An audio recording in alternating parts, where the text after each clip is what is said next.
ਹੁਣ ਟਰੱਕ ਚਲਾਉਣਾ ਸਿੱਖ ਕੇ ਕਰੋ ਕਮਾਈਆਂ। 2020 CDL driving school Fredericksburg Virginia ਵਿਖੇ, ਜਿੱਥੇ CDL ਕਲਾਸ A, B ਤੇ P ਦੀ training, cars, buses, box truck, commercial tractor trailer ਵੀ ਚਲਾਉਣੇ ਸਿਖਾਏ ਜਾਂਦੇ ਨੇ। ਇੱਥੇ ਨਾ ਸਿਰਫ ਪੰਜਾਬੀ, ਹਿੰਦੀ, ਅੰਗਰੇਜ਼ੀ, ਉਰਦੂ ਤੇ ਸਪੈਨਿਸ਼ ਵਿੱਚ ਗੱਲਬਾਤ ਕਰਨ ਦੀ ਸਹੂਲਤ ਹੈ, ਸਗੋਂ ਰਿਹਾਇਸ਼ ਦਾ ਵੀ ਪ੍ਰਬੰਧ ਹੈ। ਅੱਜ ਹੀ ਸੰਪਰਕ ਕਰੋ ਸਨੀ ਨੂੰ 540 656 0985 ਤੇ। ਸਿੱਖ ਕੇ ਕਰੋ ਕਮਾਈਆਂ। 2020 CDL driving school Fredericksburg Virginia ਵਿਖੇ, ਜਿੱਥੇ CDL ਕਲਾਸ A, B ਤੇ P ਦੀ training, cars, buses, box truck, commercial tractor trailer ਵੀ ਚਲਾਉਣੇ ਸਿਖਾਏ ਜਾਂਦੇ ਨੇ। ਇੱਥੇ ਨਾ ਸਿਰਫ ਪੰਜਾਬੀ, ਹਿੰਦੀ, ਅੰਗਰੇਜ਼ੀ, ਉਰਦੂ ਤੇ ਸਪੈਨਿਸ਼ ਵਿੱਚ ਗੱਲਬਾਤ ਕਰਨ ਦੀ ਸਹੂਲਤ ਹੈ, ਸਗੋਂ ਰਿਹਾਇਸ਼ ਦਾ ਵੀ ਪ੍ਰਬੰਧ ਹੈ। ਅੱਜ ਹੀ ਸੰਪਰਕ ਕਰੋ ਸਨੀ ਨੂੰ 540 656 0985 ਤੇ। ਓਏ ਮੇਰੇ ਵੀਰ, ਮੈਨੂੰ ਬਸ ਇੱਕ ਗੱਲ ਦੱਸ ਦੇ ਵੀ ਆ ਜਿਹੜੀ ਤੂੰ ਟਰੈਵਲਿੰਗ ਕਰਦਾ ਤੇ ਉਹਦੇ ਤੋਂ ਬਾਅਦ ਫਰੈਸ਼ ਰਹਿਣਾ, ਇਹਦਾ ਰਾਜ਼ ਕੀ ਹੈ? ਇਹਦਾ ਰਾਜ਼ ਹੈ Arlington fuel stop. Arlington fuel stop 1801 pioneer street highway exit 208 ਤੇ, ਜਿੱਥੇ ਤੁਹਾਨੂੰ ਫ੍ਰੀ ਕਾਫੀ, free fax service, free truck parking, ਰੋਟੀ, ਠੇਕਾ, ਲਾਂਡਰੀ, ਸ਼ਾਵਰ ਤੇ ਟਰੱਕਾਂ ਦਾ ਹੋਰ ਵੀ ਸਾਮਾਨ ਆਸਾਨੀ ਨਾਲ ਮਿਲੇਗਾ। ਹੁਣੇ ਕਾਲ ਕਰੋ 360 652 6066 ਯਾਨੀ 360 652 6066। ਇਹ ਦੋ ਲੋਕੇਸ਼ਨਾਂ ਤੋਂ ਸੇਵਾਵਾਂ ਪ੍ਰਦਾਨ ਕਰਦੇ ਨੇ। Second location Lost Hill travel centre 14814 Alom street, Lost Hills. Phone number 661 797 2354। ਉਹ ਯਾਰ ਕੀ ਸੁਪਨੇ ਦੇਖੇ ਸੀ ਕੈਨੇਡਾ ਆਉਣ ਤੋਂ ਪਹਿਲਾਂ? ਉਹ ਸੁਪਨੇ ਪੂਰੇ ਕਰਨੇ ਆ ਤਾਂ ਡ੍ਰੀਮਲਾਈਨਰ ਐਕਸਪ੍ਰੈਸ ਵਾਲਿਆਂ ਨੂੰ ਕਾਲ ਕਰ। जी हाँ, Dreamliner express company Calgary Alberta Canada, जिन्हां नूं साफ सुथरे रिकॉर्ड ते 2 साला तजर्बे वाले ड्राइवर्स दी लोड़ है। इन्हां कोल कैलगरी अल्बर्टा तो कैलिफोर्निया ते एरिजोना दे सिद्धे रन। इन्हां कोल ड्राई ते रीफर लोड भी है। Home return with in 5 days, by weekly ते चंगी तनख्वाह दिंदे आ। और हाँ, सिंगल ते टीम्स दोनां नूं हायर करदे ने। वधेरे जानकारी लई call 403 404 9501 403 404 9501। Dreamliner express company Calgary Alberta Canada. Bathinda ਦੀ ਗ੍ਰੀਨ ਸਿਟੀ ਦੀ ਅਪਾਰ ਸਫਲਤਾ ਤੋਂ ਬਾਅਦ ਹੁਣ ਪੇਸ਼ ਹੈ ਕਨ੍ਹਈਆਜ਼ ਗ੍ਰੀਨ ਸਿਟੀ, ਜਿੱਥੇ ਸਿਕਿਉਰਿਟੀ ਦੇ ਪੁਖਤਾ ਪ੍ਰਬੰਧ, ਖੁੱਲੀਆਂ ਸੜਕਾਂ, ਹਰਾ ਭਰਾ ਵਾਤਾਵਰਣ, ਬਿਜਲੀ ਦੀਆਂ ਅੰਡਰਗਰਾਉਂਡ ਤਾਰਾਂ ਅਤੇ ਖੂਬਸੂਰਤ ਫੁੱਲ ਪੌਦੇ। ਲੈਂਡਸਕੇਪਿੰਗ ਅਤੇ ਨਿਰਮਾਣ ਕਾਰਜ ਚੱਲ ਰਹੇ ਨੇ ਤੇਜ਼ੀ ਨਾਲ। ਇਸ ਤੋਂ ਪਹਿਲਾਂ ਕਿ ਸਾਰੇ ਪਲਾਟ ਬੁੱਕ ਹੋ ਜਾਣ, ਸੰਪਰਕ ਕਰੋ 8556 600 2064 ਅਤੇ 8556 02071। ਟਰੱਕਿੰਗ ਵਾਲੇ ਵੀਰੋ ਧਿਆਨ ਨਾਲ ਸੁਣੋ। ਟਰੱਕ ਜਿੱਦਾਂ ਦਾ ਵੀ ਚਲਾਉਣੇ ਹੋ, ਮੈਨੂਅਲ ਜਾਂ ਆਟੋਮੈਟਿਕ, ਕੁਇਕ ਟਰੱਕ ਲਿਊਬ ਚੇਤੇ ਆਹੀ ਨਾ ਰੱਖਿਓ। ਟਰੱਕ ਦੀ ਵਧੀਆ ਸਰਵਿਸ ਲਈ ਕੁਇਕ ਟਰੱਕ ਲਿਊਬ। ਲਓ ਜੀ, ਤੀਜੀ ਲੋਕੇਸ਼ਨ ਵੀ ਖੋਲਤੀ ਆ, ਐਗਜ਼ਿਟ 579 ਫਰਮ ਹਾਈਵੇ 401 ਇਨ ਨਾਪਨੀ। ਆਹੋ ਜੀ, ਕੋਈ ਅਪਾਇੰਟਮੈਂਟ ਨਹੀਂ, drive through facility. Exit 579 firm highway 401 in ਨਾਪਨੀ। Quick truck lube, the one stop shop। 5196220660 ਜਾਂ quicktrucklube.com। QTL, because we care। Programme ਸ਼ਮਾਦਾਨ ਦੇ ਵਿੱਚ ਮੇਰੇ ਨਾਲ ਇਸ ਵਕਤ ਸਰਦਾਰ ਬਖਤੌਰ ਸਿੰਘ ਢਿੱਲੋਂ ਹੋਰੀ ਜੁੜ ਗਏ ਨੇ। ਅਕਾਲ ਟਰੱਕ ਐਂਡ ਟ੍ਰੇਲਰ ਜੋ 82 ਰੇਡਮ ਡਰਾਈਵ ਫਾਰਮਰਸ ਰੋਡ ਵਿਨੀਪੈਗ ਤੇ ਹੈ ਜੀ। ਇੱਥੇ ਤੁਹਾਨੂੰ ਖੁੱਲੀ ਪਾਰਕਿੰਗ, ਕੁਇਕ ਟਰੱਕ ਲੀਵ ਦੇ ਨਾਲ wash duty, safety, wind screen change, engine rebuild ਤੋਂ ਇਲਾਵਾ ਤਮਾਮ ਸੈਮੀ ਤੇ ਟ੍ਰੇਲਰ ਦਾ ਕੰਮ ਕੀਤਾ ਜਾਂਦਾ। 2044592000। ਵਾਸ਼ਿੰਗਟਨ ਫਰੇਟ ਸਰਵਿਸ ਜਿਹੜੀ ਓਨਰ, ਆਪਰੇਟਰ ਤੇ ਡਰਾਈਵਰ ਸੈਟਲ ਏਰੀਆ ਲਈ ਲੋਕਲ ਹਾਇਰ ਕਰ ਰਹੀ ਹੈ ਗੁਰਵਿੰਦਰ ਸਿੰਘ ਧਾਲੀਵਾਲ ਹੋਰਾਂ ਨਾਲ 2063544060 ਤੇ ਜਗਦੇਵ ਸੰਧੂ ਹੋਰਾਂ ਨਾਲ 2532666924 ਤੇ ਕਾਲ ਕਰ ਸਕਦੇ ਹੋ। ਢਿੱਲੋਂ ਸਾਹਿਬ ਸਤਿ ਸ਼੍ਰੀ ਅਕਾਲ ਜੀ। ਸਤਿ ਸ਼੍ਰੀ ਅਕਾਲ ਜੀ। ਢਿੱਲੋਂ ਸਾਹਿਬ, ਕੈਪਟਨ ਨੇ ਜੇ ਸਿੱਧੀ ਗੱਲ ਕਹੀਏ ਤਾਂ ਆਪਦੇ ਕੰਨਾਂ, ਜਿਹੜਾ ਜਿਵੇਂ ਬਲਦ ਦੇ ਕੰਨੇ ਤੇ ਗੱਡੇ ਦਾ ਜੂੜਾ ਹੁੰਦਾ ਜਾਂ ਪੰਜਾਲੀ ਕਹਿ ਲਈਏ, ਕਾਂਗਰਸ ਦੀ ਪੰਜਾਲੀ ਹਜੇ ਆਪਦੇ ਲਾਹੀ ਨਹੀਂ ਧੌਣ ਤੋਂ ਜਾਂ ਗਲ ਤੋਂ। ਸਰਕਾਰ ਆਪਦੀ ਪਾਰਟੀ ਬਣਾਉਣ ਦੀ ਪਹਿਲਾਂ ਗੱਲ ਕਰ ਰਹੇ ਨੇ, ਚਰਚਾਵਾਂ ਬੜੀਆਂ ਨੇ। ਬਿਲਕੁਲ ਦਾਨੇਵਾਲੀਆ ਸਾਹਿਬ, ਇਸ ਖਬਰ ਨੇ ਪੰਜਾਬ ਦੀ ਸਿਆਸਤ ਦੇ ਵਿੱਚ ਇੱਕ ਕਿਸਮ ਦੀ ਤਰਥੱਲੀ ਮਚਾਤੀ ਹੈ ਜੀ। ਵੈਸੇ ਤੁਹਾਡੇ ਯਾਦ ਹੋਣਾ, ਮਹੀਨਾ ਸਵਾ ਮਹੀਨਾ ਪਹਿਲਾਂ ਜਦੋਂ ਕੈਪਟਨ ਅਮਰਿੰਦਰ ਸਿੰਘ ਦੀ ਲੀਡਰਸ਼ਿਪ ਨੂੰ ਚੁਣੌਤੀ ਦਿੱਤੀ ਗਈ ਸੀ ਜੀ, ਔਰ ਕੈਪਟਨ ਨੂੰ ਕੌਨਫੀਡੈਂਸ ਦੇ ਵਿੱਚ ਲਏ ਤੋਂ ਬਗੈਰ ਹੀ ਦਿੱਲੀ ਦਰਬਾਰ ਨੇ CLP ਦੀ ਮੀਟਿੰਗ ਬੁਲਾ ਲਈ ਸੀ ਜੀ। ਉਸ ਵੇਲੇ ਸੋਨੀਆ ਗਾਂਧੀ ਨਾਲ ਜੋ ਗੱਲ ਹੋਈ ਜਦੋਂ CLP ਦੀ ਮੀਟਿੰਗ ਸੀ, ਉਸ ਦਿਨ ਉਹਨਾਂ ਨੇ ਕਹਿਤਾ ਕਿ ਤੁਹਾਨੂੰ ਅਸਤੀਫਾ ਦੇ ਦੇਣਾ ਚਾਹੀਦਾ ਹੈ। ਜੀ। ਆਪਾਂ ਸਾਰਿਆਂ ਨੇ ਉਦੋਂ ਟੈਲੀਵਿਜ਼ਨਾਂ ਦੇ ਉੱਤੇ ਲੀਡ ਸਟੋਰੀਆਂ ਦੇਖੀਆਂ। ਇਹ ਨਾਲ ਦੀ ਨਾਲ ਆ ਰਿਹਾ ਸੀ ਕਿ ਜੀ ਕੈਪਟਨ ਅਮਰਿੰਦਰ ਸਿੰਘ ਨੂੰ ਹਾਈ ਕਮਾਂਡ ਨੇ ਕਹਿ ਦਿੱਤਾ ਕਿ ਮੀਟਿੰਗ 'ਚ ਜਾਣ ਦੀ ਕੋਈ ਲੋੜ ਨਹੀਂ, ਪਹਿਲਾਂ ਆਪਣਾ ਅਸਤੀਫਾ ਹੀ ਦੇ ਦੇ ਜੀ। ਜੇ ਤੁਸੀਂ ਮੀਟਿੰਗ 'ਚ ਜਾਓਗੇ ਤਾਂ ਤੁਹਾਨੂੰ ਉੱਥੋਂ ਹਟਾ ਦੇਣਾ ਹੀ ਦੇਣਾ। ਤੇ ਅਮਰਿੰਦਰ ਸਿੰਘ ਨੇ ਫਿਰ ਉਸ ਵੇਲੇ ਕਹਿਤਾ ਸੀ ਕਿ ਮੈਂ ਅਸਤੀਫਾ ਦੇਊਂਗਾ ਜੀ। ਔਰ ਉਹਦੇ ਅਸਤੀਫੇ ਦਾ ਜਿਹੜਾ ਪਹਿਲਾ ਐਲਾਨ ਹੈ ਉਹ ਉਹਨਾਂ ਦੇ ਬੇਟੇ ਰਾਣਿੰਦਰ ਸਿੰਘ ਨੇ ਕੀਤਾ ਸੀ। ਰਾਣਿੰਦਰ ਨੇ ਟਵੀਟ ਕੀਤਾ ਸੀ ਕਿ ਮੇਰੇ ਫਾਦਰ ਰਾਜ ਭਵਨ ਦੇ ਵਿੱਚ ਗਵਰਨਰ ਨੂੰ ਅਸਤੀਫਾ ਦੇਣ ਜਾ ਰਹੇ ਹੈ ਤੇ ਮੈਂ ਉਹਨਾਂ ਦੇ ਨਾਲ ਜਾਊਂਗਾ।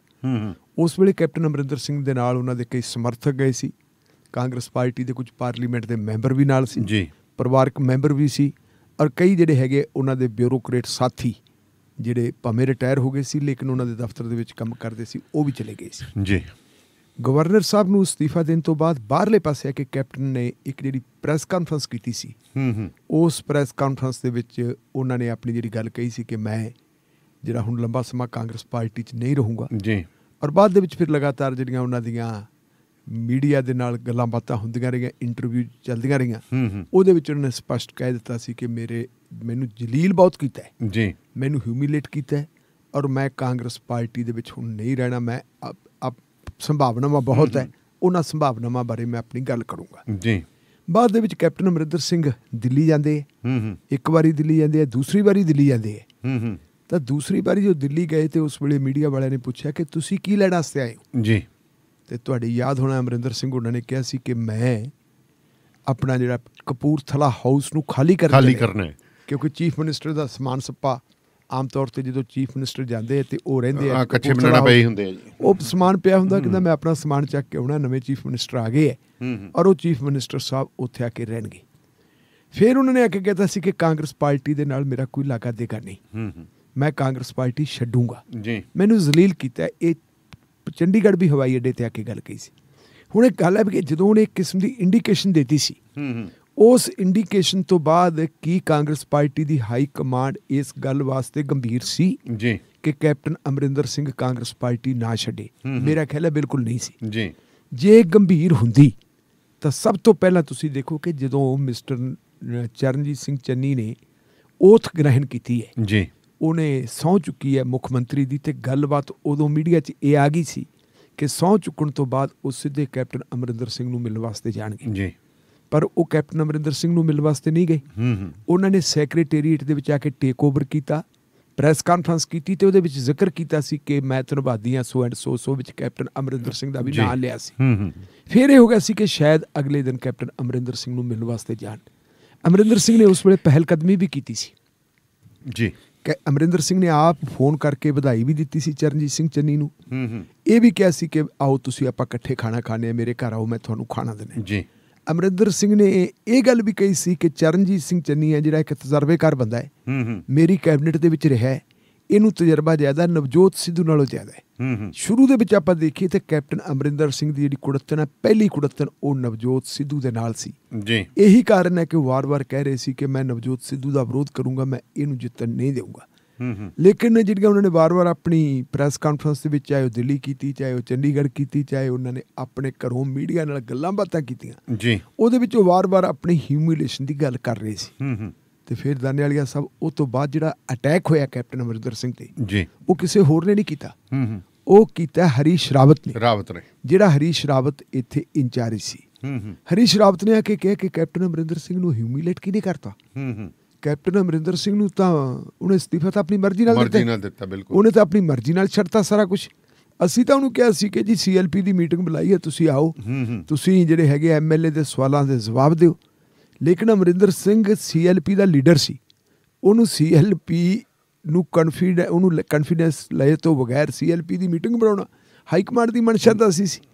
ਉਹ ਕੁਛ ਦਿਨ ਕੇਸਲ ਮਾਰ ਕੇ ਬੈਠਾ ਰਿਹਾ ਜੀ। ਫਿਰ ਗੱਲਬਾਤ ਚੱਲਦੀ ਰਹੀ ਕਿ ਆਹ ਹੋਊਗਾ ਤੇ ਫਿਰ ਅਖਬਾਰਾਂ ਦੇ ਵਿੱਚ ਜਾਂ TV ਚੈਨਲਾਂ ਤੇ ਜਾਂ ਵੈਬ ਚੈਨਲਾਂ ਤੇ ਇਹ ਗੱਲਾਂ ਵੀ ਆਉਣ ਲੱਗ ਗਈਆਂ ਕਿ ਕੈਪਟਨ ਅਮਰਿੰਦਰ ਸਿੰਘ ਨੇ ਇਹ ਤਾਂ ਕਿਹਾ ਸੀ ਕਿ ਮੈਂ ਆਪਦੀ ਪਾਰਟੀ ਬਣਾਊਂਗਾ, ਬਣਾਈ ਕਿਉਂ ਨਹੀਂ? ਉਹ ਕਹਿੰਦੇ ਹੁੰਦੇ ਨਾ ਵੀ ਰੰਡੀ ਪਾ ਕੱਟ ਲੈ ਤੇ ਉਂਗਲਾਲੇ ਨਹੀਂ ਕੱਟਣ ਦਿੰਦੇ, ਕੱਟਣ ਦੇਣ ਕਿਉਂ? ਕਹਿੰਦੇ ਜੀ ਇਹਨੇ ਕੁਛ ਕੀਤਾ ਨਹੀਂ, ਹਾਲੇ ਤੱਕ ਕੁਛ ਕੀਤਾ ਨਹੀਂ।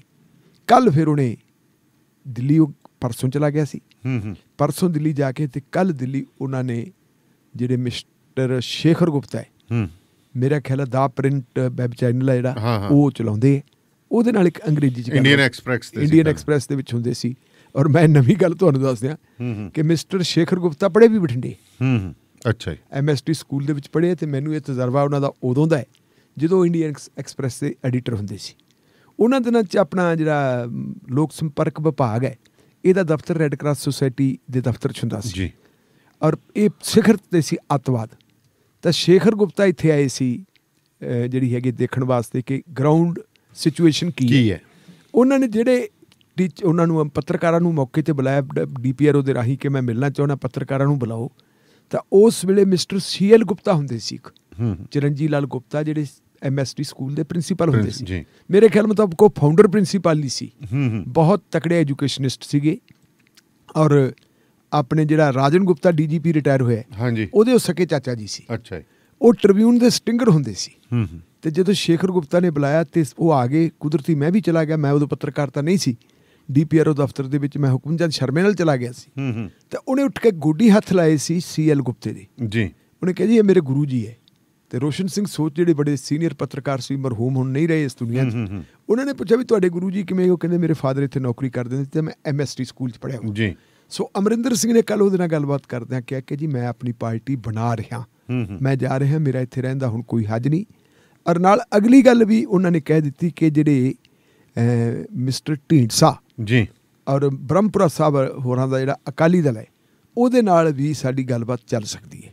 ਹਾਲਾਂਕਿ ਅੱਜ ਬ੍ਰਹਮਪੁਰਾ ਸਾਹਿਬ ਨੇ ਕਹਿ ਦਿੱਤਾ ਕਿ ਨਹੀਂ, ਐਸੀ ਕੋਈ ਗੱਲ ਨਹੀਂ ਹੈਗੀ। ਜਿੰਨੀ ਦੇਰ ਉਹ ਕਾਂਗਰਸ ਤੋਂ ਲਾਂਭੇ ਨਹੀਂ ਹੁੰਦੇ ਮੇਰੇ ਨਾਲ ਕੋਈ ਗੱਲ ਨਹੀਂ ਹੁੰਦੀ। ਢੀਂਡਸਾ ਸਾਹਿਬ ਦੇ ਬੇਟੇ ਨੇ ਵੀ ਕਹਿਤਾ। ਪਰ ਜਿੱਦਣ ਕੈਪਟਨ ਅਮਰਿੰਦਰ ਸਿੰਘ ਨੇ ਪਹਿਲੀ ਵਾਰ ਕਿਹਾ ਕਿ ਮੈਂ ਆਪਣੀ ਪਾਰਟੀ ਬਣਾਊਂਗਾ, ਵੱਡੇ ਢੀਂਡਸਾ ਸਾਹਿਬ ਨੇ ਸੁਖਦੇਵ ਸਿੰਘ ਨੇ ਉਦੋਂ ਇਸ਼ਾਰਾ ਦਿੱਤਾ ਸੀ ਕਿ ਅਸੀਂ ਵੀ ਉਹਦੇ ਨਾਲ ਚੱਲ ਸਕਦੇ। ਤੇ ਬਾਕੀ ਗੱਲ ਦਾਨੇਵਾਲੀਆ ਸਾਹਿਬ ਆਪਾਂ ਨੂੰ ਪਤਾ ਹੀ ਹੈ ਕਿ ਜਦੋਂ ਢੀਂਡਸਾ ਸਾਹਿਬ ਬਾਹਰ ਆਏ ਆ ਅਕਾਲੀ ਦਲ ਤੋਂ, ਉਹ ਆਪਣੀ ਮਰਜ਼ੀ ਨਾਲ ਤਾਂ ਨਹੀਂ ਆਏ, ਉਹਨਾਂ ਦੀ ਮਰਜ਼ੀ ਉੱਪਰਲਿਆਂ ਨਾਲ ਵੀ ਸੀਗੀ। BJP ਦੀ ਸਰਕਾਰ ਨਾਲ ਵੀ ਗੱਲਬਾਤ ਹੋਈ ਸੀ ਕਿਉਂਕਿ ਉਹ ਤੋਂ ਪਹਿਲਾਂ BJP ਦੀ ਸਰਕਾਰ ਨੇ ਇੱਕ ਪਲੇਟਫਾਰਮ ਤਿਆਰ ਕਰਤਾ ਸੀ।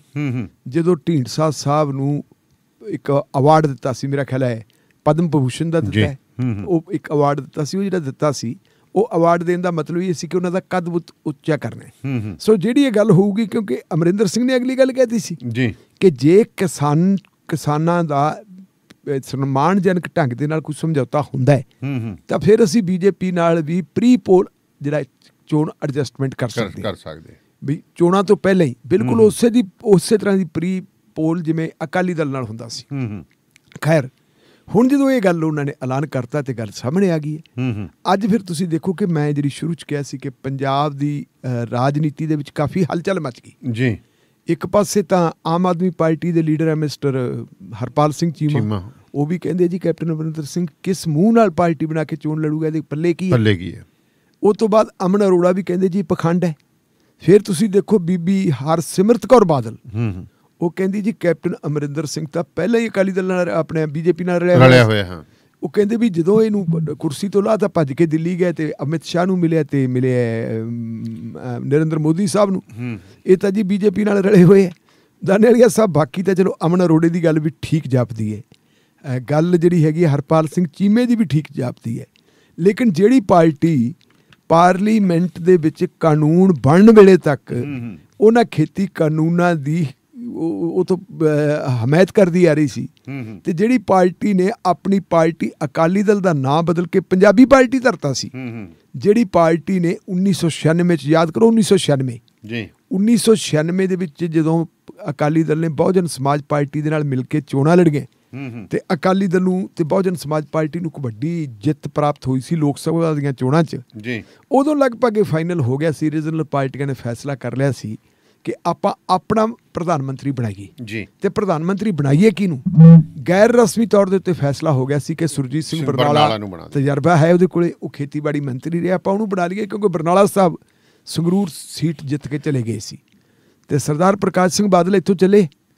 ਇਹਨਾਂ ਨੇ ਨਾ ਤਾਂ ਬਹੁਜਨ ਸਮਾਜ ਪਾਰਟੀ ਜੀ ਦੇ ਨਾਲ ਗੱਠਜੋੜ ਕੀਤਾ ਸੀ, ਉਹਨੂੰ ਪੁੱਛਿਆ, ਨਾ ਅਕਾਲੀ ਦਲ ਦੀ ਲੀਡਰਸ਼ਿਪ ਨਾਲ ਕੋਈ ਰਾਏ ਮਸ਼ਵਰਾ ਕੀਤਾ, ਆਪਣੇ ਆਪ ਹੀ ਬਿਆਨ ਦੇਤਾ ਕਿ ਅਸੀਂ ਅਕਾਲੀ ਦਲ ਦੀ ਕਿਸਮਤ ਹੈ ਜਿਹੜੀ ਉਹ BJP ਨਾਲ ਜੋੜਦੇ ਹਾਂ ਤੇ ਪੰਜਾਬ ਦੇ ਭਾਈਚਾਰਕ ਏਕੇ ਵਾਸਤੇ ਅਸੀਂ ਮਿਸਟਰ ਅਟਲ ਬਿਹਾਰੀ ਵਾਜਪਾਈ ਦੀ ਬਤੌਰ ਪ੍ਰਧਾਨ ਮੰਤਰੀ ਹਮਾਇਤ ਕਰਦੇ ਹਾਂ, ਅਸੀਂ ਉਹਨਾਂ ਨੂੰ ਆਪਣੀ ਹਮਾਇਤ ਦੇਵਾਂਗੇ। ਹੁਣ ਜਿਨ੍ਹਾਂ ਨੇ ਤੁਸੀਂ ਇਹ ਦੇਖੋ ਕਿ ਜਿਹੜੇ ਹੁਣ ਤੱਕ ਉਹਨਾਂ ਦੇ ਨਾਲ ਲੱਗੇ ਰਹੇ ਹੈ, ਉਹ ਵੀ ਜਿਵੇਂ ਉਹ ਪੰਜਾਬੀ 'ਚ ਕਹਿੰਦੇ ਨੇ ਛੱਜ ਤਾਂ ਬੋਲੇ, ਛਾਲ ਨਹੀਂ ਕਿ ਬੋਲੇ, ਕਿਉਂਕਿ ਬੋਲੇ ਵੀ ਤੁਸੀਂ ਤਾਂ ਆਪ ਉਹਨਾਂ ਦੇ ਨਾਲ ਰਹੇ ਹੋ। ਖੈਰ ਕੁੱਲ ਮਿਲਾ ਕੇ ਇਹਦੇ 'ਚ ਵੱਡੀ ਗੱਲ ਕੀ ਹੈ ਕਿ ਕੈਪਟਨ ਅਮਰਿੰਦਰ ਸਿੰਘ ਨੇ ਇੱਕ ਗੱਲ ਕਹਿਤੀ ਕਿ ਜੀ ਆਉਣ ਵਾਲੇ ਦਿਨਾਂ ਦੇ ਵਿੱਚ ਕਿਸਾਨਾਂ ਦਾ ਮਾਮਲਾ ਜਿਹੜਾ ਹੈਗਾ ਉਹ ਕਿਸੇ ਤਣ ਪੱਤਣ ਲੱਗ ਸਕਦਾ ਹੈ। ਉਹ ਤਣ ਪੱਤਣ ਲੱਗੂਗਾ ਕਿਵੇਂ? ਕਿਉਂਕਿ ਕੱਲ੍ਹ ਆਪਾਂ ਗੱਲ ਕੀਤੀ ਸੀ ਮਿਸਟਰ ਮਲਕ ਦੀ, ਜਿਹੜੇ ਮੇਘਾਲਿਆ ਦੇ ਗਵਰਨਰ ਨੇ, ਉਹਨਾਂ ਨੇ ਕਿਹਾ ਸੀਗਾ ਕਿ ਬੀਜੇਪੀ ਦਾ ਸੂਪੜਾ ਸਾਫ਼ ਹੋ ਜਾਊਗਾ ਜੇ ਕਿਸਾਨਾਂ ਦੀਆਂ ਮੰਗਾਂ ਨਾ ਮੰਨੀਆਂ। ਉਹਨਾਂ ਨੇ ਇੱਕ ਇਸ਼ਾਰਾ ਕੀਤਾ ਸੀ ਕਿ ਜੇ ਕੇਂਦਰ ਸਰਕਾਰ MSP ਦੇਣ ਲਈ ਸਹਿਮਤ ਹੋ ਜੇ, ਉਹਨੂੰ ਕਾਨੂੰਨੀ ਦਰਜਾ ਦੇਣ ਦਾ ਲਈ ਸਹਿਮਤ ਹੋ ਜੇ, ਤਾਂ ਮੈਂ ਕਿਸਾਨਾਂ ਨਾਲ ਗੱਲ ਕਰ ਸਕਦਾ। ਲੇਕਿਨ ਕਿਸਾਨ ਕਹਿੰਦੇ ਤਿੰਨੇ ਕਾਲੇ ਕਾਨੂੰਨ ਜਿਹੜੇ ਖਤਮ ਕਰੋ, MSP ਸਾਨੂੰ ਦਿਓ। 3 ਕਾਲੇ ਕਾਨੂੰਨਾਂ ਨੂੰ ਹੋਲਡ ਕੀਤਾ ਜਾ ਸਕਦਾ ਹੈ। 3 ਕਾਲੇ ਕਾਨੂੰਨਾਂ ਨੂੰ ਖਤਮ ਕਰਨ ਵਾਸਤੇ ਕੋਵਿਡ ਵਾਲਾ ਤਰੀਕਾਕਾਰ ਵੀ ਅਪਣਾਇਆ ਜਾ ਸਕਦਾ ਹੈ। ਇਹ ਮੋਦੀ ਸਰਕਾਰ ਕਰ ਸਕਦੀ ਹੈ। ਲੇਕਿਨ MSP ਵਾਲਾ ਮੁੱਦਾ ਜਿਹੜਾ ਉਹ ਬੜਾ ਟਿੱਡ ਹੈ ਜੀ, ਕਿਉਂਕਿ MSP ਬਹੁਤ ਘੱਟ ਸਟੇਟਾਂ 'ਚ ਮਿਲਦਾ ਹੈ ਹੀ ਨਹੀਂ। ਪੰਜਾਬ, ਹਰਿਆਣਾ ਤੇ ਥੋੜਾ UP ਦਾ ਹਿੱਸਾ ਤੇ ਮਿਲਦਾ ਵੀ ਕਣਕ ਤੇ ਝੋਨੇ ਤੇ ਹੈ। ਇਹਦੇ ਤੋਂ ਵੀ ਉਹ ਖੜਾ ਮੋਟਾ ਹੋਣਾ। ਇਹ ਕਹਿੰਦੇ ਸੀ ਹਰਿਆਣੇ ਵਾਲੇ ਵੀ ਬਾਜਰੇ ਤੇ ਦਿੰਦੇ, ਐਤਕੀ ਉਹ ਵੀ ਪਤਾ ਲੱਗ ਗਿਆ। ਇਹਦੇ ਤੋਂ ਵੀ ਖੜਾ ਛਡਾਉਣਾ ਚਾਹੁੰਦੇ ਜਿਹੜਾ, ਕਿਉਂਕਿ ਪੈਸੇ ਹੈ ਨਹੀਂ ਗਏ ਝੋਨਾ ਤੇ ਕਣਕ ਖਰੀਦਣ ਵਾਸਤੇ, ਪੈਸੇ ਹੈ ਨਹੀਂ। ਇਸੇ ਕਰਕੇ ਇਹਨਾਂ ਨੇ ਕਾਲੇ ਕਾਨੂੰਨ ਵਾਲਾ ਪੰਗਾ ਲਿਆ। ਤੇ ਜੇ MSP ਦੀ ਲਿਖਤੀ ਤੌਰ ਤੇ ਗਰੰਟੀ ਦੇਤੀ, ਕਾਨੂੰਨ ਗਰੰਟੀ ਦੇਤੀ, ਤਾਂ ਫਿਰ ਸਾਰੀਆਂ ਫਸਲਾਂ ਚੱਕਣੀਆਂ ਪੈਣਗੀਆਂ। ਉਹ ਕਿਵੇਂ ਚੱਕਣਗੇ? ਪਰ ਕਿਉਂਕਿ ਹਾਰ ਨਿਸ਼ਚਿਤ ਦਿਖ ਰਹੀ ਹੈ, ਜਦੋਂ ਹਾਰ ਨਿਸ਼ਚਿਤ ਦਿਖਦੀ ਹੈ ਤੇ ਉਦੋਂ ਕੁਛ ਵੀ ਕਰ ਸਕਦੇ। ਉਹਦੇ UP ਵੀ ਉਹਨਾਂ ਦੇ ਸਾਹਮਣੇ ਤੇ ਉਹਨਾਂ ਦੇ ਸਾਹਮਣੇ ਆਪਣਾ ਉੱਤਰਾਖੰਡ ਵੀ ਹੈ। ਉਹ ਤੋਂ ਨਾਲ ਫਿਰ ਪੰਜਾਬ ਵਾਲੀ ਗੱਲ ਵੀ ਹੈ। ਇਸ ਲਈ ਇੱਕ ਬੜੀ ਟੇਢੀ ਖੀਰ ਹੈ। ਪਰ ਇੱਥੇ ਕੁੱਲ ਮਿਲਾ ਕੇ ਆਪਾਂ ਦੇਖੀਏ ਤਾਂ ਮੇਰੇ ਖਿਆਲ ਮੁਤਾਬਕ ਭਾਵੇਂ ਅਮਰਿੰਦਰ ਸਿੰਘ ਦੀ ਜਿਹੜੀ ਇਹ ਕਾਰਵਾਈ ਹੈ, ਇਹ ਕਾਰਵਾਈ ਉਹਨਾਂ ਦੀ ਫਿਲਹਾਲ ਅੱਜ ਦੀ ਘੜੀ ਨਹੀਂ ਆਪਾਂ ਕਹਿ ਸਕਦੇ ਕਿ ਅਮਰਿੰਦਰ ਸਿੰਘ ਜਿਹੜਾ ਗੱਠਜੋੜ ਬਣਾ ਰਿਹਾ, ਇਹ ਗੱਠਜੋੜ ਜਿੱਤ ਪ੍ਰਾਪਤ ਕਰੂਗਾ। ਕਿਉਂਕਿ ਅਜੇ ਤੱਕ ਜਿਹੜੀ ਹੈਗੀ ਹੈ ਉਹਨਾਂ ਦੀ ਐਂਟੀ ਇਨਕੰਬੈਂਸੀ ਉਹਨਾਂ ਦੇ ਖਿਲਾਫ ਚੱਲ ਰਹੀ ਹੈ। ਉਹਨਾਂ ਦੀ ਪਾਰਟੀ ਦੇ ਵਿੱਚੋਂ ਵੱਡਾ ਹਿੱਸਾ ਉਹਨਾਂ ਦੇ ਨਾਲ ਹੁਣ ਨਹੀਂ ਰਿਹਾ। ਉਹਨਾਂ ਦੇ ਜਿਹੜੇ ਵੱਡੇ ਸਿਪਾਹ ਸਲਾਰ ਸੀ ਉਹ ਦੂਜੇ ਪਾਸੇ ਖੜ ਗਏ, ਸੱਤਾ ਦੇ ਨਾਲ ਖੜੇ ਕਿ ਸਾਡੀਆਂ ਟਿਕਟਾਂ ਕੱਟੀਆਂ ਜਾਣਗੀਆਂ।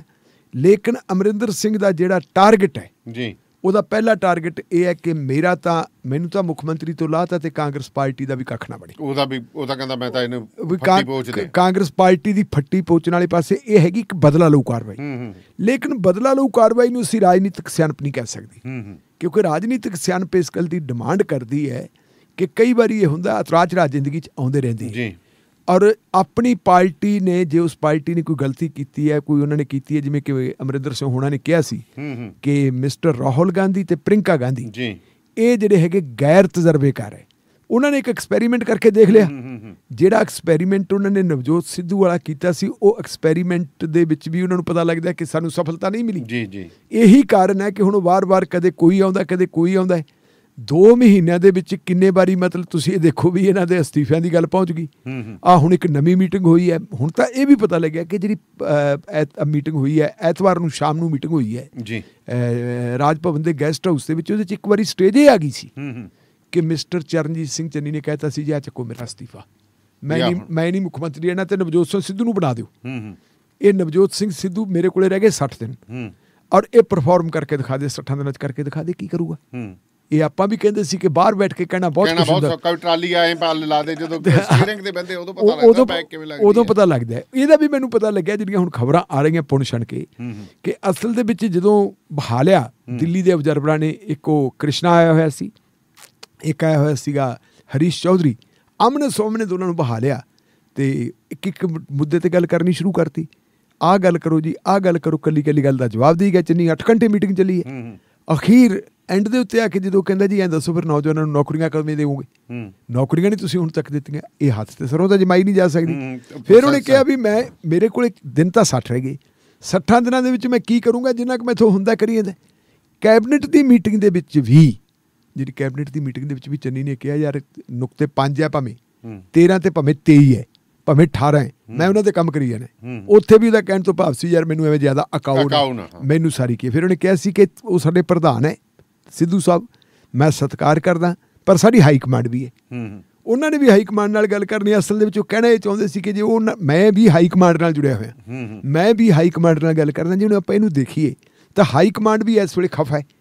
ਅੱਜ ਫੇਰ ਜਿਹੜੀ ਹਰੀਸ਼ ਰਾਵਤ ਦੀ ਮੀਟਿੰਗ ਹੋਈ ਹੈ ਰਾਹੁਲ ਗਾਂਧੀ ਨਾਲ, ਔਰ ਉਸ ਮੀਟਿੰਗ ਤੋਂ ਬਾਅਦ ਵੀ ਬੜਾ ਡਿਫੈਂਸਿਵ ਸੀਗਾ ਹਰੀਸ਼ ਰਾਵਤ ਕਹਿੰਦਾ ਜੀ ਅਸੀਂ ਤਾਂ ਕੈਪਟਨ ਅਮਰਿੰਦਰ ਸਿੰਘ ਨੂੰ ਜਲੀਲ ਕਰਨ ਵਾਲੀ ਗੱਲ ਹੀ ਕੋਈ ਨਹੀਂ ਕੀਤੀ, ਅਸੀਂ ਤਾਂ ਉਹਨਾਂ ਦੇ ਖਿਲਾਫ ਕੋਈ ਐਕਸ਼ਨ ਹੀ ਨਹੀਂ ਲਿਆ। ਤੇ ਇੱਥੋਂ ਤੱਕ ਵੀ ਕਹਿਤੀ ਮੈਂ ਤਾਂ ਅੱਕ ਗਿਆ ਜੀ ਪੰਜਾਬ ਵਾਲੀ ਮੈਚ ਛੱਡੀ। ਮਤਲਬ ਖੱਖੜੀਆਂ ਕਰੇਲੇ ਕਰਕੇ ਸਾਰਾ ਕੁਛ ਜਿਹੜਾ ਉਹਨੇ ਆਪਦੀ ਭੂਮਿਕਾ ਬੰਨਣੀ ਸੀ ਬੰਨ ਕੇ ਸਾਰਾ ਕੁਛ ਹੋ ਗਿਆ ਉਹ ਛੱਡਣ ਵਾਲੀ ਗੱਲ ਹੈ। ਮੇਰੇ ਖਿਆਲ ਮੁਤਾਬਕ ਕੈਪਟਨ ਅਮਰਿੰਦਰ ਸਿੰਘ ਰਾਜਨੀਤਿਕ ਤੌਰ ਤੇ ਕਿਉਂਕਿ ਬਹੁਤ ਤਜਰਬੇਕਾਰ ਬੰਦਾ, 52 ਸਾਲ ਦਾ ਰਾਜਸੀ ਤਜਰਬਾ ਹੈ।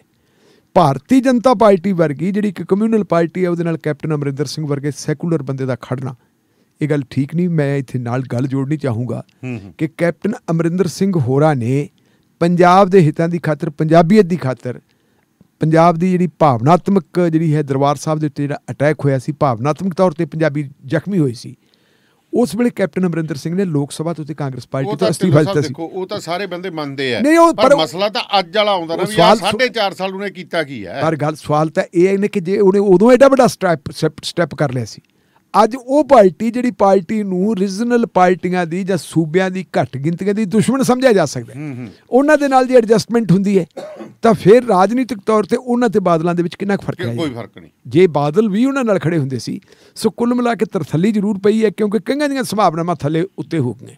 ਇਹਦੇ ਨਾਲ ਇੱਕ ਗੱਲ ਨੋਟ ਕਰ ਲਓ ਕਿ ਹੁਣ ਕਈ ਅੱਜ ਹਰਸਿਮਰਤ ਕੌਰ ਬੀਬੀ ਦੀ ਗੱਲ ਕਰੀਏ ਵੀ ਉਹ ਕਿਉਂ ਇਸ ਗੱਲ ਦੇ ਉੱਤੇ ਤਿਲਮਿਲਾ ਰਹੀ ਹੈ। ਉਹਨੂੰ ਇਹ ਪਤਾ ਕਿ ਜੇ ਗੱਠਜੋੜ ਹੁੰਦਾ ਹੈ, ਇਸ ਗੱਠਜੋੜ ਦੇ ਨਾਲ ਜਿਹੜੀ ਪਿਛਲੀ ਵਾਰੀ ਪਾਰਲੀਮੈਂਟ ਦੀਆਂ ਚੋਣਾਂ ਵਿੱਚ ਦੋਨੋਂ ਮੀਆਂ ਬੀਵੀ ਜਿੱਤ ਕੇ ਆਏ ਆ, ਫਿਰੋਜ਼ਪੁਰ ਤੋਂ ਸਰਦਾਰ ਸੁਖਬੀਰ ਸਿੰਘ ਬਾਦਲ, ਬਠਿੰਡਾ ਤੋਂ ਬੀਬੀ ਜੀ, ਉਹ ਜਿੱਤ ਕੇ ਅਕਾਲੀ ਦਲ ਦੀ ਬਲਬੂਤੇ ਨਹੀਂ ਜਿੱਤ ਕੇ ਆਏ, ਉਹ ਮੋਦੀ ਦੇ ਨਾਂ ਤੇ ਸ਼ਹਿਰੀ ਵੋਟ ਪਈ ਹੈ। ਬਿਲਕੁਲ। ਹੁਣ ਉਹ ਵੋਟ ਜੇ ਇੱਕ ਨਵਾਂ ਗੱਠਜੋੜ ਬਣ ਗਿਆ ਤਾਂ ਉਹ ਵੋਟ ਜਿਹੜੀ ਹੈ ਮਾਈਨਸ ਹੋ ਜਾਣੀ ਹੈ ਅਕਾਲੀ ਦਲ ਦੇ ਕੋਟੇ 'ਚੋਂ, ਉਹ ਮਾਈਨਸ ਕੋਟੇ 'ਚ ਹੋ ਗਈ। ਕੈਪਟਨ ਅਮਰਿੰਦਰ ਸਿੰਘ ਦੇ ਨਾਲ ਕਿਸੇ ਨਾ ਕਿਸੇ ਰੂਪ ਦੇ ਵਿੱਚ ਥੋੜੇ ਬਹੁਤੇ ਜੱਟ ਭਾਈਚਾਰੇ ਦੇ ਵਿੱਚੋਂ ਵੀ ਕੋਈ 4 ਬੰਦੇ ਉਹਦੇ ਨਾਲ ਖੜੇ ਹੋਣਗੇ। ਉਹਨਾਂ ਦੀ ਆਪਦੀ ਪਾਰਟੀ ਜਿੱਤੇ ਨਾ ਜਿੱਤੇ, ਉਹਨਾਂ ਦਾ ਕੋਈ MLA ਬਣੇ ਨਾ ਬਣੇ, ਲੋਕਾਂ ਦੀ ਜ਼ਰੂਰ ਉਹਨਾਂ ਨੇ ਮਤਲਬ ਕਾਂਗਰਸ ਪਾਰਟੀ ਦਾ ਵੀ ਨੁਕਸਾਨ ਕਰਨਾ ਕਿਉਂਕਿ ਹਿੰਦੂ ਵੋਟ ਬੈਂਕ ਜੇ ਟੁੱਟਦਾ ਤਾਂ ਉਹਦਾ ਕਾਂਗਰਸ ਨੂੰ ਨੁਕਸਾਨ ਹੋਣਾ, ਜੇ ਜੱਟ ਵੋਟ ਬੈਂਕ ਟੁੱਟਦਾ ਤਾਂ ਉਹਦਾ ਨੁਕਸਾਨ ਅਕਾਲੀ ਦਲ ਨੂੰ ਹੋਣਾ। ਤੇ ਫਿਰ ਇਹ ਪਤਾ ਨਹੀਂ ਕੀ ਮਿਲਗੋਬੇ ਦੇ ਵਿੱਚੋਂ ਨਿਕਲ ਕੇ ਕੀ ਆਵੇ। ਸੋ ਇਹ ਇਸ ਕਰਕੇ ਮਤਲਬ ਹੁਣ ਇੱਕ ਨਵੀਂ ਜਿਹੜੀ ਹੈਗੀ ਨਾ ਕਤਾਰਬੰਦੀ, ਨਵੀਆਂ ਗਿਣਤੀਆਂ ਸ਼ੁਰੂ ਹੋ ਗਈਆਂ ਕਿ ਜੀ ਹੁਣ ਕੀ ਕਰੀਏ, ਇਹ ਤੋਂ ਬਾਅਦ ਕੀ ਹੋਊਗਾ ਜੀ। ਤੇ ਉਧਰ ਨਿਹੰਗ ਸਿੰਘ ਮੈਂ ਪੜ੍ਹ ਰਿਹਾ, 2-3 ਬੜੀਆਂ ਚਰਚਾਵਾਂ ਨੇ। ਪਿੰਕੀ ਕੈਟ ਕਹਿੰਦਾ ਮੈਨੂੰ ਕੈਟ ਨਾ ਕਹੋ, ਪੱਤਰਕਾਰਾਂ ਨਾਲ ਲੜ ਪੈਂਦਾ ਹੁਣ ਤਾਂ ਉਹਦੀਆਂ 2 ਆ ਰਹੀਆਂ। ਕੋ ਆਪ ਖੁਦ ਬਲੌਗ ਕਰ ਰਿਹਾ ਜੀ, ਮੈਂ ਤਾਂ ਸਿੰਘੂ ਗਿਆ ਸੀ, ਉੱਥੇ ਮੈਨੂੰ ਨਿਹੰਗ ਮਿਲ ਗਿਆ, ਉੱਥੋਂ ਕਹਿੰਦੇ ਚੱਲ ਆਪਾਂ ਤੋਮਰ ਮੰਤਰੀ ਕੋਲੇ ਚੱਲੀਏ, ਉੱਥੇ ਐਂ ਹੋ ਗਿਆ। ਦੂਜੇ ਪਾਸੇ ਇੱਕ ਇੰਟਰਵਿਊ 'ਚ ਕਹਿੰਦਾ ਜੀ ਮੈਂ ਤਾਂ ਉੱਥੇ ਜਦੋਂ ਤੋਮਰ ਕੋਲੇ ਗਿਆ ਸੀਗਾ, ਇਹਦੇ ਨਾਲ ਗਰੇਵਾਲ ਦੇ ਨਾਲ ਮੇਰਾ ਜਿਹੜਾ ਪੁਰਾਣਾ ਆਪਦਾ ਪੁਲਿਸ ਵਾਲਾ ਸੀਗਾ, ਜਿਹੜੇ ਮੇਰੇ ਵਾਰਡ ਵੂਡ ਸੀ ਉਹ ਲੈਣ ਵਾਸਤੇ, ਤੇ ਗਾਂ ਨਿਹੰਗ ਸਿੰਘ ਬੈਠਾ ਸੀ। 2 ਅੱਡੋ-ਅੱਡ ਆਈ ਜਾਂਦੀਆਂ। ਉੱਧਰ ਹੁਣ ਨਿਹੰਗ ਸਿੰਘ ਜਿਹੜਾ ਹੈਗਾ ਉਹ ਹੁਣ ਕਬੂਲ ਕਰ ਰਹੇ ਨੇ ਵੀ ਜਿਹੜੀ ਜੁਲਾਈ ਦੀ ਮੁਲਾਕਾਤ ਹੈ ਉਹਦੇ ਵਿੱਚ ਵੀ ਗੜਬੜਾਂ ਆ ਰਹੀਆਂ ਨੇ ਉਹਨਾਂ ਦੀਆਂ ਤਰੀਕਾਂ ਦੀਆਂ। ਹੁਣ ਉਹਨਾਂ ਨੇ ਤੋਮਰ ਨਾਲ ਮੁਲਾਕਾਤ ਦਾ ਸੱਚ ਕਬੂਲਿਆ। ਦੇਖੋ ਗੱਲ ਜੁਲਾਈ ਦੀ ਨਹੀਂ ਜੀ, ਇਹ 5 ਅਗਸਤ ਦੀ ਗੱਲ ਹੈ ਜਦੋਂ ਮੀਟਿੰਗ ਹੋਈ ਹੈ ਜੀ। ਇਸ ਮੀਟਿੰਗ ਦਾ ਸੱਚ ਆਪਾਂ ਕੱਲ੍ਹ ਵੀ ਕਿਹਾ ਸੀ ਕਿ ਮਿਸਟਰ ਜੋਪਿੰਦਰਜੀਤ ਨੇ ਬੇਨਕਾਬ ਕੀਤਾ। ਕੱਲ੍ਹ ਫਿਰ ਬੇਸ਼ੱਕ ਟ੍ਰਿਬਿਊਨ ਵਾਲਿਆਂ ਨੇ ਵਾਰ-ਵਾਰ ਯਤਨ ਕੀਤਾ ਕਿ ਨਿਹੰਗ ਸਿੰਘ ਜਿਹੜਾ ਬਾਬਾ ਅਮਨ ਹੈ ਉਹਦੇ ਨਾਲ ਤਾਲਮੇਲ ਹੋ ਜੇ, ਲੇਕਿਨ ਉਹਦੇ ਨਾਲ ਤਾਲਮੇਲ ਨਹੀਂ ਹੋਇਆ ਜੀ। ਪਰ ਉਹਨੇ ਵੱਖ-ਵੱਖ TV ਚੈਨਲਾਂ ਨੂੰ ਜਿਹੜੀਆਂ ਇੰਟਰਵਿਊਜ਼ ਦਿੱਤੀਆਂ ਉਹਦੇ ਵਿੱਚ ਉਹਨਾਂ ਨੇ ਕਿਹਾ ਮੈਂ ਗਿਆ ਸੀ, ਔਰ ਕਈ ਚੀਜ਼ਾਂ ਉਹਨਾਂ ਨੇ ਹੋਰ ਵੀ ਇਕਵਾਲ ਕੀਤੀਆਂ ਜੀ। ਉਹਨਾਂ ਨੇ ਕਿਹਾ ਮੈਂ ਗਿਆ ਸੀ ਉੱਥੇ ਤੇ ਮੈਨੂੰ ਜਿਹੜਾ ਹੈਗਾ ਪਿੰਕੀ ਵੀ ਵੈਸੀ ਕਹਿੰਦਾ ਵੀ ਮਿਲ ਗਿਆ। ਪਿੰਕੀ ਕਹਿੰਦਾ ਕਿ ਮੈਂ ਜਿਹੜਾ ਸੁਖਮੰਦਰ ਪਾਲ ਸਿੰਘ ਹੈ, ਬਹੁਤ ਸਾਰੇ ਲੋਕ ਕਈ ਵਾਰੀ ਗਲਤ ਕਰ ਲੈਂਦੇ, ਉਹ ਕਹਿੰਦੇ ਆ ਜੀ ਗਰੇਵਾਲ ਜਿਹੜਾ ਹਰਜੀਤ ਸਿੰਘ ਗਰੇਵਾਲ, ਸੁਖਮੰਦਰ ਪਾਲ ਇਹ ਲੁਧਿਆਣੇ ਵਾਲਾ ਤਾਜਪੁਰ ਰੋਡ ਤੇ ਇਹਦਾ ਘਰ ਹੈ। ਇਹ ਸੁਖਮੰਦਰ ਪਾਲ ਸਿੰਘ ਗਰੇਵਾਲ ਸੇ ਹੈਗਾ, ਇਹ ਪੁਰਾਣਾ ਬਹੁਤ ਮਤਲਬ ਜਿਹੜਾ ਹੈਗਾ ਹੈ ਤਾਂ ਕਿਸਾਨ ਵਿੰਗ ਦਾ ਜਾਂ ਕਿਸਾਨ ਵਿੰਗ ਦਾ ਹੈਗਾ, RSS ਨਾਲ BJP ਨਾਲ ਪੁਰਾਣਾ ਜੁੜਿਆ ਹੋਇਆ। ਇਹ ਉਹ ਬੰਦਾ ਹੈ, ਇਹਨੇ ਹੀ ਸਾਰਾ ਇਹ ਜਿਹੜਾ ਸਾਰਾ ਕੁਛ ਕੀਤਾ ਕਰਾਇਆ ਸੀ। ਉਹ ਕਹਿੰਦਾ ਪਿੰਕੀ ਤਾਂ ਕਹਿੰਦਾ ਕਿ ਮੈਂ ਉਹਦੇ ਨਾਲ ਗਿਆ ਸੀ, ਕਾਹਦੇ ਵਾਸਤੇ? ਕਹਿੰਦੇ ਵੀ ਜਦੋਂ ਮੈਨੂੰ ਸਜ਼ਾ ਹੋਈ ਹੈ ਮੇਰੇ ਗਲੰਟਰੀ ਅਵਾਰਡ ਵਾਪਸ ਲੈ ਲਏ ਸੀ। ਉਹ ਗਲੰਟਰੀ ਅਵਾਰਡ ਜਿਹੜੇ ਮੇਰੇ ਵਰਗੇ ਕੁਛ ਹੋਰ ਲੋਕ ਹੈ ਉਹਨਾਂ ਦੇ ਹਾਲੇ ਤੱਕ ਉਹਨਾਂ ਦੇ ਕੋਲੇ ਹੈਗੇ। ਤੇ ਮੈਂ ਸੁਖਮੰਦਰ ਪਾਲ ਨਾਲ ਗੱਲ ਕੀਤੀ, ਉਹਨੇ ਕਿਹਾ ਚਲੋ ਜੀ ਆਪਾਂ ਮੰਤਰੀ ਜੀ ਨਾਲ ਗੱਲ ਕਰਦੇ ਹਾਂ। ਇਹਦੇ 'ਚ ਵੀ ਦਾਨੇ ਵਾਲੀਆ ਸਾਹਿਬ ਮੈਨੂੰ ਕੋਈ ਦਮ ਨਹੀਂ ਲੱਗਦਾ ਜੀ, ਕਿਉਂਕਿ ਜਿਹੜੇ ਮਿਸਟਰ ਸਟੇਟ ਮਿਨਿਸਟਰ ਹੈਗੇ ਜੋਸ਼ੀ ਜੀ ਕੈਲਾਸ਼ ਜੋਸ਼ੀ ਹੈ ਸ਼ਾਇਦ ਉਹਨਾਂ ਦਾ, ਉਹ ਸਟੇਟ ਮਿਨਿਸਟਰ ਹੈਗੇ ਐਗਰੀਕਲਚਰ ਤੇ ਆਪਣਾ ਫਾਰਮਰ ਵੈਲਫੇਅਰ ਡਿਪਾਰਟਮੈਂਟ ਦੇ। ਉਹਨਾਂ ਦੇ ਘਰੇ ਗਏ, ਉੱਥੇ ਲੰਗਰ ਪਾਣੀ ਛਕੇ, ਉੱਥੇ ਹੀ ਰਾਜਸਥਾਨ ਦੇ 2 MP ਆ ਗਏ, ਉੱਥੇ ਹੀ ਤੋਮਰ ਸਾਹਿਬ ਆ ਗਏ। ਹੁਣ ਇਹ ਦੱਸੋ ਕਿ ਖੇਤੀਬਾੜੀ ਮਹਿਕਮੇ ਵਾਲਿਆਂ ਦਾ ਗਲੰਟਰੀ ਅਵਾਰਡ ਦੇ ਨਾਲ ਕੀ ਸੰਬੰਧ? ਕੋਈ ਸੰਬੰਧ ਨਹੀਂ। ਨਾ ਉਹ ਗਲੰਟਰੀ ਅਵਾਰਡ ਦੇ ਸਕਦੇ ਆ, ਨਾ ਉਹ ਵਾਪਸ ਲੈ ਸਕਦੇ ਆ। ਗਲੰਟਰੀ ਅਵਾਰਡ ਜਿਹੜਾ ਹੈਗਾ, ਜੇ ਉਹਨਾਂ ਨੇ ਮਤਲਬ ਵੀ ਵਾਪਸ ਲਏ ਆ ਤੇ ਉਹਨਾਂ ਤੋਂ ਵਾਪਸ ਪਿੰਕੀ ਨੇ ਫੇਰ ਲੈਣੇ ਆ, ਉਹ ਹੈ ਹੋਮ ਮਿਨਿਸਟਰੀ ਦਾ ਕੰਮ। ਹੋਮ ਮਿਨਿਸਟਰੀ ਕੋਲੇ ਜਾਣਾ ਚਾਹੀਦਾ ਸੀ। ਫਿਰ ਉਹ ਕਹਿੰਦੇ ਜੀ ਮੈਂ ਗਲੰਟਰੀ ਉਹਨਾਂ ਦੇ ਨਾਲ ਗਿਆ ਸੀ ਤੇ ਨਾਲ ਰਾਤ ਮੈਨੂੰ ਨਿੰਗ ਸਿੰਘ ਮਿਲ ਗਏ। ਉਹ ਕਹਿੰਦੇ ਅਸੀਂ ਵੀ ਨਾਲ ਚੱਲਣਾ। ਨਿੰਗ ਸਿੰਘ ਇਹ ਗੱਲ ਕਹਿੰਦੇ ਹੈ ਕਿ ਜੀ ਅਸੀਂ ਤਾਂ ਰਾਸ਼ਟਰਪਤੀ ਭਵਨ ਗਏ ਸੀ, ਰਾਸ਼ਟਰਪਤੀ ਭਵਨ 'ਚੋਂ ਸਾਨੂੰ ਟੈਲੀਫੋਨ ਆਇਆ ਸੀ ਤੇ ਉੱਥੇ ਸਾਨੂੰ ਪਿੰਕੀ ਮਿਲ ਗਿਆ। ਹੁਣ ਦਾਨੇਵਾਲੀਆ ਸਾਹਿਬ ਦੋਨਾਂ ਪੱਖਾਂ ਤੋਂ ਜੇ ਆਪਾਂ ਦੇਖੀਏ ਜੀ, ਇੱਕ ਕੈਬਨਿਟ ਮੰਤਰੀ ਹੈ, ਕੈਬਨਿਟ ਮੰਤਰੀ ਦੇ ਘਰੇ ਤੁਸੀਂ ਜਾਣਾ, ਤੁਹਾਡੀ ਕਿਸੇ ਕੈਬਨਿਟ ਮੰਤਰੀ ਦੇ ਨਾਲ ਕੋਈ ਅੰਗੇਜਮੈਂਟ ਹੈ, ਤੁਹਾਨੂੰ ਤੁਹਾਡੀ ਜਿਹੜੀ ਅੰਗੇਜਮੈਂਟ ਹੈ ਤੁਹਾਡੀ ਉਹ ਦੇਖਣਗੇ ਕਿ ਮਿਸਟਰ ਸਵਰਨ ਸਿੰਘ ਦਾਨੇਵਾਲੀਆ ਆ ਰਿਹਾ ਹੈ ਜੀ, ਉਹ ਕਿਸ ਕੰਮ ਦੀ ਖਾਤਰ ਆ ਰਿਹਾ, ਉਹਦੀ ਟੀਮ ਦੇ ਵਿੱਚ ਬੰਦੇ ਕੌਣ ਹੈ। ਉਹਦੀ ਟੀਮ ਦੇ ਵਿੱਚ ਰਾਮ ਸਿੰਘ ਗਿੱਲ ਹੋ ਸਕਦਾ ਹੈ, ਲੇਕਿਨ ਜੇ ਬਖਤੌਰ ਢਿੱਲੋਂ ਨਾਲ ਜਾਊਗਾ ਮੈਨੂੰ ਉੱਥੇ ਕੌਣ ਵੜਨ ਦੇਊਗਾ? ਉੱਥੇ ਤਾਂ ਜਿੰਨਾ ਬੰਦਿਆਂ ਦਾ ਨਾਂ ਲਿਖਿਆ ਸਿਰਫ ਤੇ ਸਿਰਫ ਉਹੀ ਜਾ ਸਕਦੇ, ਚਾਹੇ ਮੰਤਰੀ ਦੇ ਘਰੇ ਜਾਣਾ ਚਾਹੇ ਰਾਸ਼ਟਰਪਤੀ ਭਵਨ 'ਚ ਜਾਣਾ। ਪਹਿਲੀ ਗੱਲ ਤਾਂ ਇੱਥੇ ਇਹਦੇ ਵਿੱਚ ਕੋਈ ਦਮ ਨਹੀਂ ਜਾਣ ਨਹੀਂ। ਫਿਰ ਉਹ ਕਹਿੰਦੇ ਆ ਜੀ ਅਸੀਂ ਗਏ ਸੀਗੇ ਉੱਥੇ ਜਿਹੜੀ ਹੈਗੀ ਆ ਗੱਲਬਾਤ ਕਰਨ ਵਾਸਤੇ, ਤੇ ਸਾਨੂੰ ਉੱਥੇ ਕਹਿੰਦੇ ਲੰਗਰ ਪਾਣੀ ਵੀ ਛਕਿਆ ਸੀ, 1 ਲੱਖ ਰੁਪਈਏ ਦਾ ਮੱਥਾ ਵੀ ਟੇਕਿਆ। ਅੱਛਾ, ਕਿਹਨੂੰ? ਬਾਬਾ ਅਮਣੇ ਨੂੰ। ਕਿਹਨੇ? ਰਾਜਨਾਥ ਸਿੰਘ ਨੇ। ਰਾਜਨਾਥ ਨੇ ਕਿ ਰਾਜਨਾਥ ਸਿੰਘ ਨੇ ਉਹਦੇ ਘਰੇ, ਕੈਲਾਸ਼ ਜੋਸ਼ੀ ਦੇ ਘਰੇ। ਅੱਛਾ, ਰਾਜਨਾਥ ਵੀ ਆਇਆ ਉੱਥੇ? ਰਾਜਨਾਥ ਆਇਆ ਉੱਥੇ। ਫੋਟੋ ਹੈ ਨਹੀਂ ਹੈਗੀ ਰਾਜਨਾਥ ਨਹੀਂ, ਉਹ ਆਪਣਾ ਤੁਹਾਡਾ ਕਿਹੜਾ ਨਰਿੰਦਰ ਤੋਮਰ ਸੌਰੀ ਮੈਂ ਗਲਤੀ ਕਰ ਗਿਆ ਸੀ। ਨਰਿੰਦਰ ਤੋਮਰ ਹੈ। ਨਰਿੰਦਰ ਤੋਮਰ ਨੇ ਕਹਿੰਦੇ 1 ਲੱਖ ਰੁਪਇਆ ਮੱਥਾ ਟੇਕਿਆ। ਅੱਛਾ ਜੀ, ਮੱਥਾ ਟੇਕਿਆ। ਨਾਲ ਕਹਿੰਦੇ ਉਹਨਾਂ ਨੇ ਕਿਹਾ ਵੀ ਤੁਹਾਨੂੰ ਅਸੀਂ 10 ਲੱਖ ਰੁਪਈਏ ਹੋਰ ਦੇ ਦਿੰਦੇ ਤੇ ਤੁਸੀਂ ਆਪਣੇ ਘੋੜਿਆਂ ਦੀਆਂ ਬਾਗਾਂ ਮੋੜ ਲਓ ਪੰਜਾਬ ਵਾਲੇ ਪਾਸੇ ਨੂੰ। ਅਗਲੀ ਗੱਲ ਉਹਨਾਂ ਨੇ ਕਿਹਾ ਕਿ ਸਾਨੂੰ ਉਹਨਾਂ ਨੇ ਇੱਕ ਟਰਾਲੀ ਵੀ ਬਣਾ ਕੇ ਦਿੱਤੀ ਹੈ। ਅੱਛਾ, ਹੁਣ ਤੁਸੀਂ ਇਹ ਦੇਖੋ ਵੀ ਜਨਵਰੀ ਮਹੀਨੇ ਦੇ ਵਿੱਚ ਕਿਸਾਨਾਂ ਨਾਲ ਗੱਲਬਾਤ ਟੁੱਟ ਗਈ। ਇਹਨਾਂ ਨੂੰ ਉਹਨਾਂ ਨੇ 1 ਲੱਖ ਰੁਪਇਆ ਮੱਥਾ ਟੇਕਤਾ। ਆਪਾਂ ਮੰਨ ਲੈਣੇ ਲੱਖ ਰੁਪਇਆ ਟੇਕਤਾ ਹੋਣਾ, ਚਲੋ ਸਾਧਾਂ ਫਕੀਰਾਂ ਨੂੰ ਜਿਹੜੇ ਹੈਗੇ ਵੱਡੇ ਇਸ ਕਿਸਮ ਦੇ ਜਿਨ੍ਹਾਂ ਨੇ ਆਪਣਾ ਘਰ-ਬਾਰ ਛੱਡਿਆ ਲੋਕ ਉਹਨਾਂ ਨੂੰ ਟੇਕ ਦਿੰਦੇ ਹੈ। ਫਿਰ ਉਹਨਾਂ ਨੇ ਟਰਾਲੀ ਕਿਉਂ ਬਣਾ ਕੇ ਦਿੱਤੀ? ਜੇ ਉਹ ਇਹਨਾਂ ਨੂੰ ਉਠਾਉਣ ਵਾਸਤੇ ਕਹਿੰਦੇ ਸੀ ਤੁਹਾਨੂੰ 10 ਲੱਖ ਰੁਪਇਆ ਦੇ ਦੇਂਗੇ, ਕਹਿੰਦੇ ਅਸੀਂ ਵਿਕੇ ਨਹੀਂ ਗਏ। ਸਵਾਲ ਇਹ ਪੈਦਾ ਹੁੰਦਾ ਕਿ 26 ਜਨਵਰੀ ਨੂੰ ਜੋ ਕੁਛ ਹੋਇਆ ਹੈ ਜੀ, ਪਹਿਲੀ ਗੱਲ ਤਾਂ ਤੁਸੀਂ ਵੀ ਜਾ ਕੇ ਦੇਖਿਆ ਕਿ ਇਹ ਨਿੰਗ ਸਿੰਘ ਬੈਠੇ ਕਿੱਥੇ ਹੈ। ਇਹ ਐਨ ਬਿਲਕੁਲ ਸਿਰੇ ਤੇ ਬੈਠੇ ਦਿੱਲੀ ਵਾਲੇ ਪਾਸੇ ਜੀ। 26 ਜਨਵਰੀ ਨੂੰ ਜੋ ਕੁਛ ਹੋਇਆ ਹੈ ਉਹਦੇ ਬਾਰੇ ਤਾਂ ਅਖਬਾਰਾਂ 'ਚ ਖਬਰਾਂ ਆ ਗਈਆਂ ਸੀ ਜੀ। ਕਿਸਾਨ ਮੋਰਚੇ ਵਾਲਿਆਂ ਨੇ ਵੀ ਇਲਜ਼ਾਮ ਲਾਏ ਸੀ ਕਿ ਦਿੱਲੀ ਪੁਲਿਸ ਦੇ ਕੁਝ ਅਫਸਰ ਆਉਂਦੇ ਹੈ ਰਾਤ ਨੂੰ ਨਿਹੰਗ ਸਿੰਘਾਂ ਨਾਲ ਤੇ ਕਿਸਾਨ ਮਜ਼ਦੂਰ ਸੰਘਰਸ਼ ਕਮੇਟੀ ਦੇ ਕੈਂਪ ਦੇ ਵਿੱਚ ਉਹ ਗੱਲ ਕਰਦੇ। ਉੱਥੇ ਇੱਕ ਮੀਟਿੰਗ ਹੁੰਦੀ ਹੈ। ਵੈਸੇ ਸਾਰਿਆਂ ਵਾਸਤੇ ਪ੍ਰੋਗਰਾਮ ਇਹ ਸੀ ਕਿ 9 ਵਜੇ ਖੋਲ੍ਹਿਆ ਜਾਊਗਾ, ਬੈਰੀਕੇਡ ਖੋਲ੍ਹੇ ਜਾਣਗੇ। ਉਹ ਬੈਰੀਕੇਡ ਜਿਹੜੇ ਹੈਗੇ 7 ਵਜੇ ਕਿਉਂ ਖੋਲ੍ਹਤੇ ਜੀ? ਔਰ ਉੱਥੋਂ ਜਿਹੜੇ ਲੋਕਾਂ ਨੇ ਜਾਣਾ ਸੀ ਨਿੰਗ ਸਿੰਘ ਵੀ ਆਪਦੇ ਘੋੜੇ ਲੈ ਕੇ ਲਾਲ ਕਿਲ੍ਹੇ ਤੱਕ ਕਿਵੇਂ ਪਹੁੰਚ ਗਏ? ਇਹਦੇ ਤੇ ਵੀ ਫਿਰ ਇਹ ਤੋਮਰ ਉਹਨਾਂ ਨੂੰ ਕਿਵੇਂ ਕਹਿੰਦਾ ਕਿ ਤੁਸੀਂ ਆਪਣੇ ਘੋੜੇ ਵਾਪਸ ਲੈ ਜਾਓ ਤੇ ਤੁਹਾਨੂੰ ਅਸੀਂ 10 ਲੱਖ ਰੁਪਏ ਦੇ ਦਿਆਂਗੇ। ਗੱਲ ਇਹ ਵੀ ਨਹੀਂ ਜੱਚਦੀ। ਅਗਲੀ ਗੱਲ, ਜੇ ਆਪਾਂ ਕਿਸੇ ਬੰਦੇ ਦਾ ਪਿਛੋਕੜ ਦੇਖਣਾ ਹੋਵੇ ਤਾਂ ਪਿਛੋਕੜ ਤੋਂ ਗੱਲ ਪਤਾ ਲੱਗਦਾ ਕਿ ਕੀ ਹੈ। ਹੁਣ ਬਹੁਤ ਘੱਟ ਲੋਕਾਂ ਨੂੰ ਪਤਾ ਹੈ ਬਈ ਬਾਬਾ ਅਮਨ ਹੈ ਕਿਹਦੇ ਨਾਲ। ਅਸਲ ਦੇ ਵਿੱਚ ਤੁਹਾਡੀ ਯਾਦ ਹੋਣਾ ਹੈ, ਸਾਡੇ ਸਰੋਤਿਆਂ ਨੂੰ ਇਸ ਗੱਲ ਦਾ ਪਤਾ ਹੈ ਕਿ ਨਿਹੰਗ ਸਿੰਘ ਬੁੱਢਾ ਦਲ ਦਾ ਮੁਖੀ ਹੁੰਦਾ ਸੀ ਸੰਤਾ ਸਿੰਘ ਜੀ। ਹਾਂ ਜੀ, ਬਿਲਕੁਲ। ਸੰਤਾ ਸਿੰਘ ਜਦੋਂ 1984 'ਚ ਆਪਰੇਸ਼ਨ ਬਲੂ ਸਟਾਰ ਹੋਇਆ, ਉਸ ਵੇਲੇ ਅਕਾਲ ਤਖਤ ਸਾਹਿਬ ਦਾ ਬਹੁਤ ਵੱਡੇ ਪੱਧਰ ਦੇ ਉੱਤੇ ਟੈਂਕਾਂ ਨਾਲ ਤੇ ਤੋਪਾਂ ਦੇ ਨਾਲ ਨੁਕਸਾਨ ਹੋ ਗਿਆ ਸੀ ਜੀ। ਇੰਦਰਾ ਗਾਂਧੀ ਡਰ ਗਈ ਸੀ।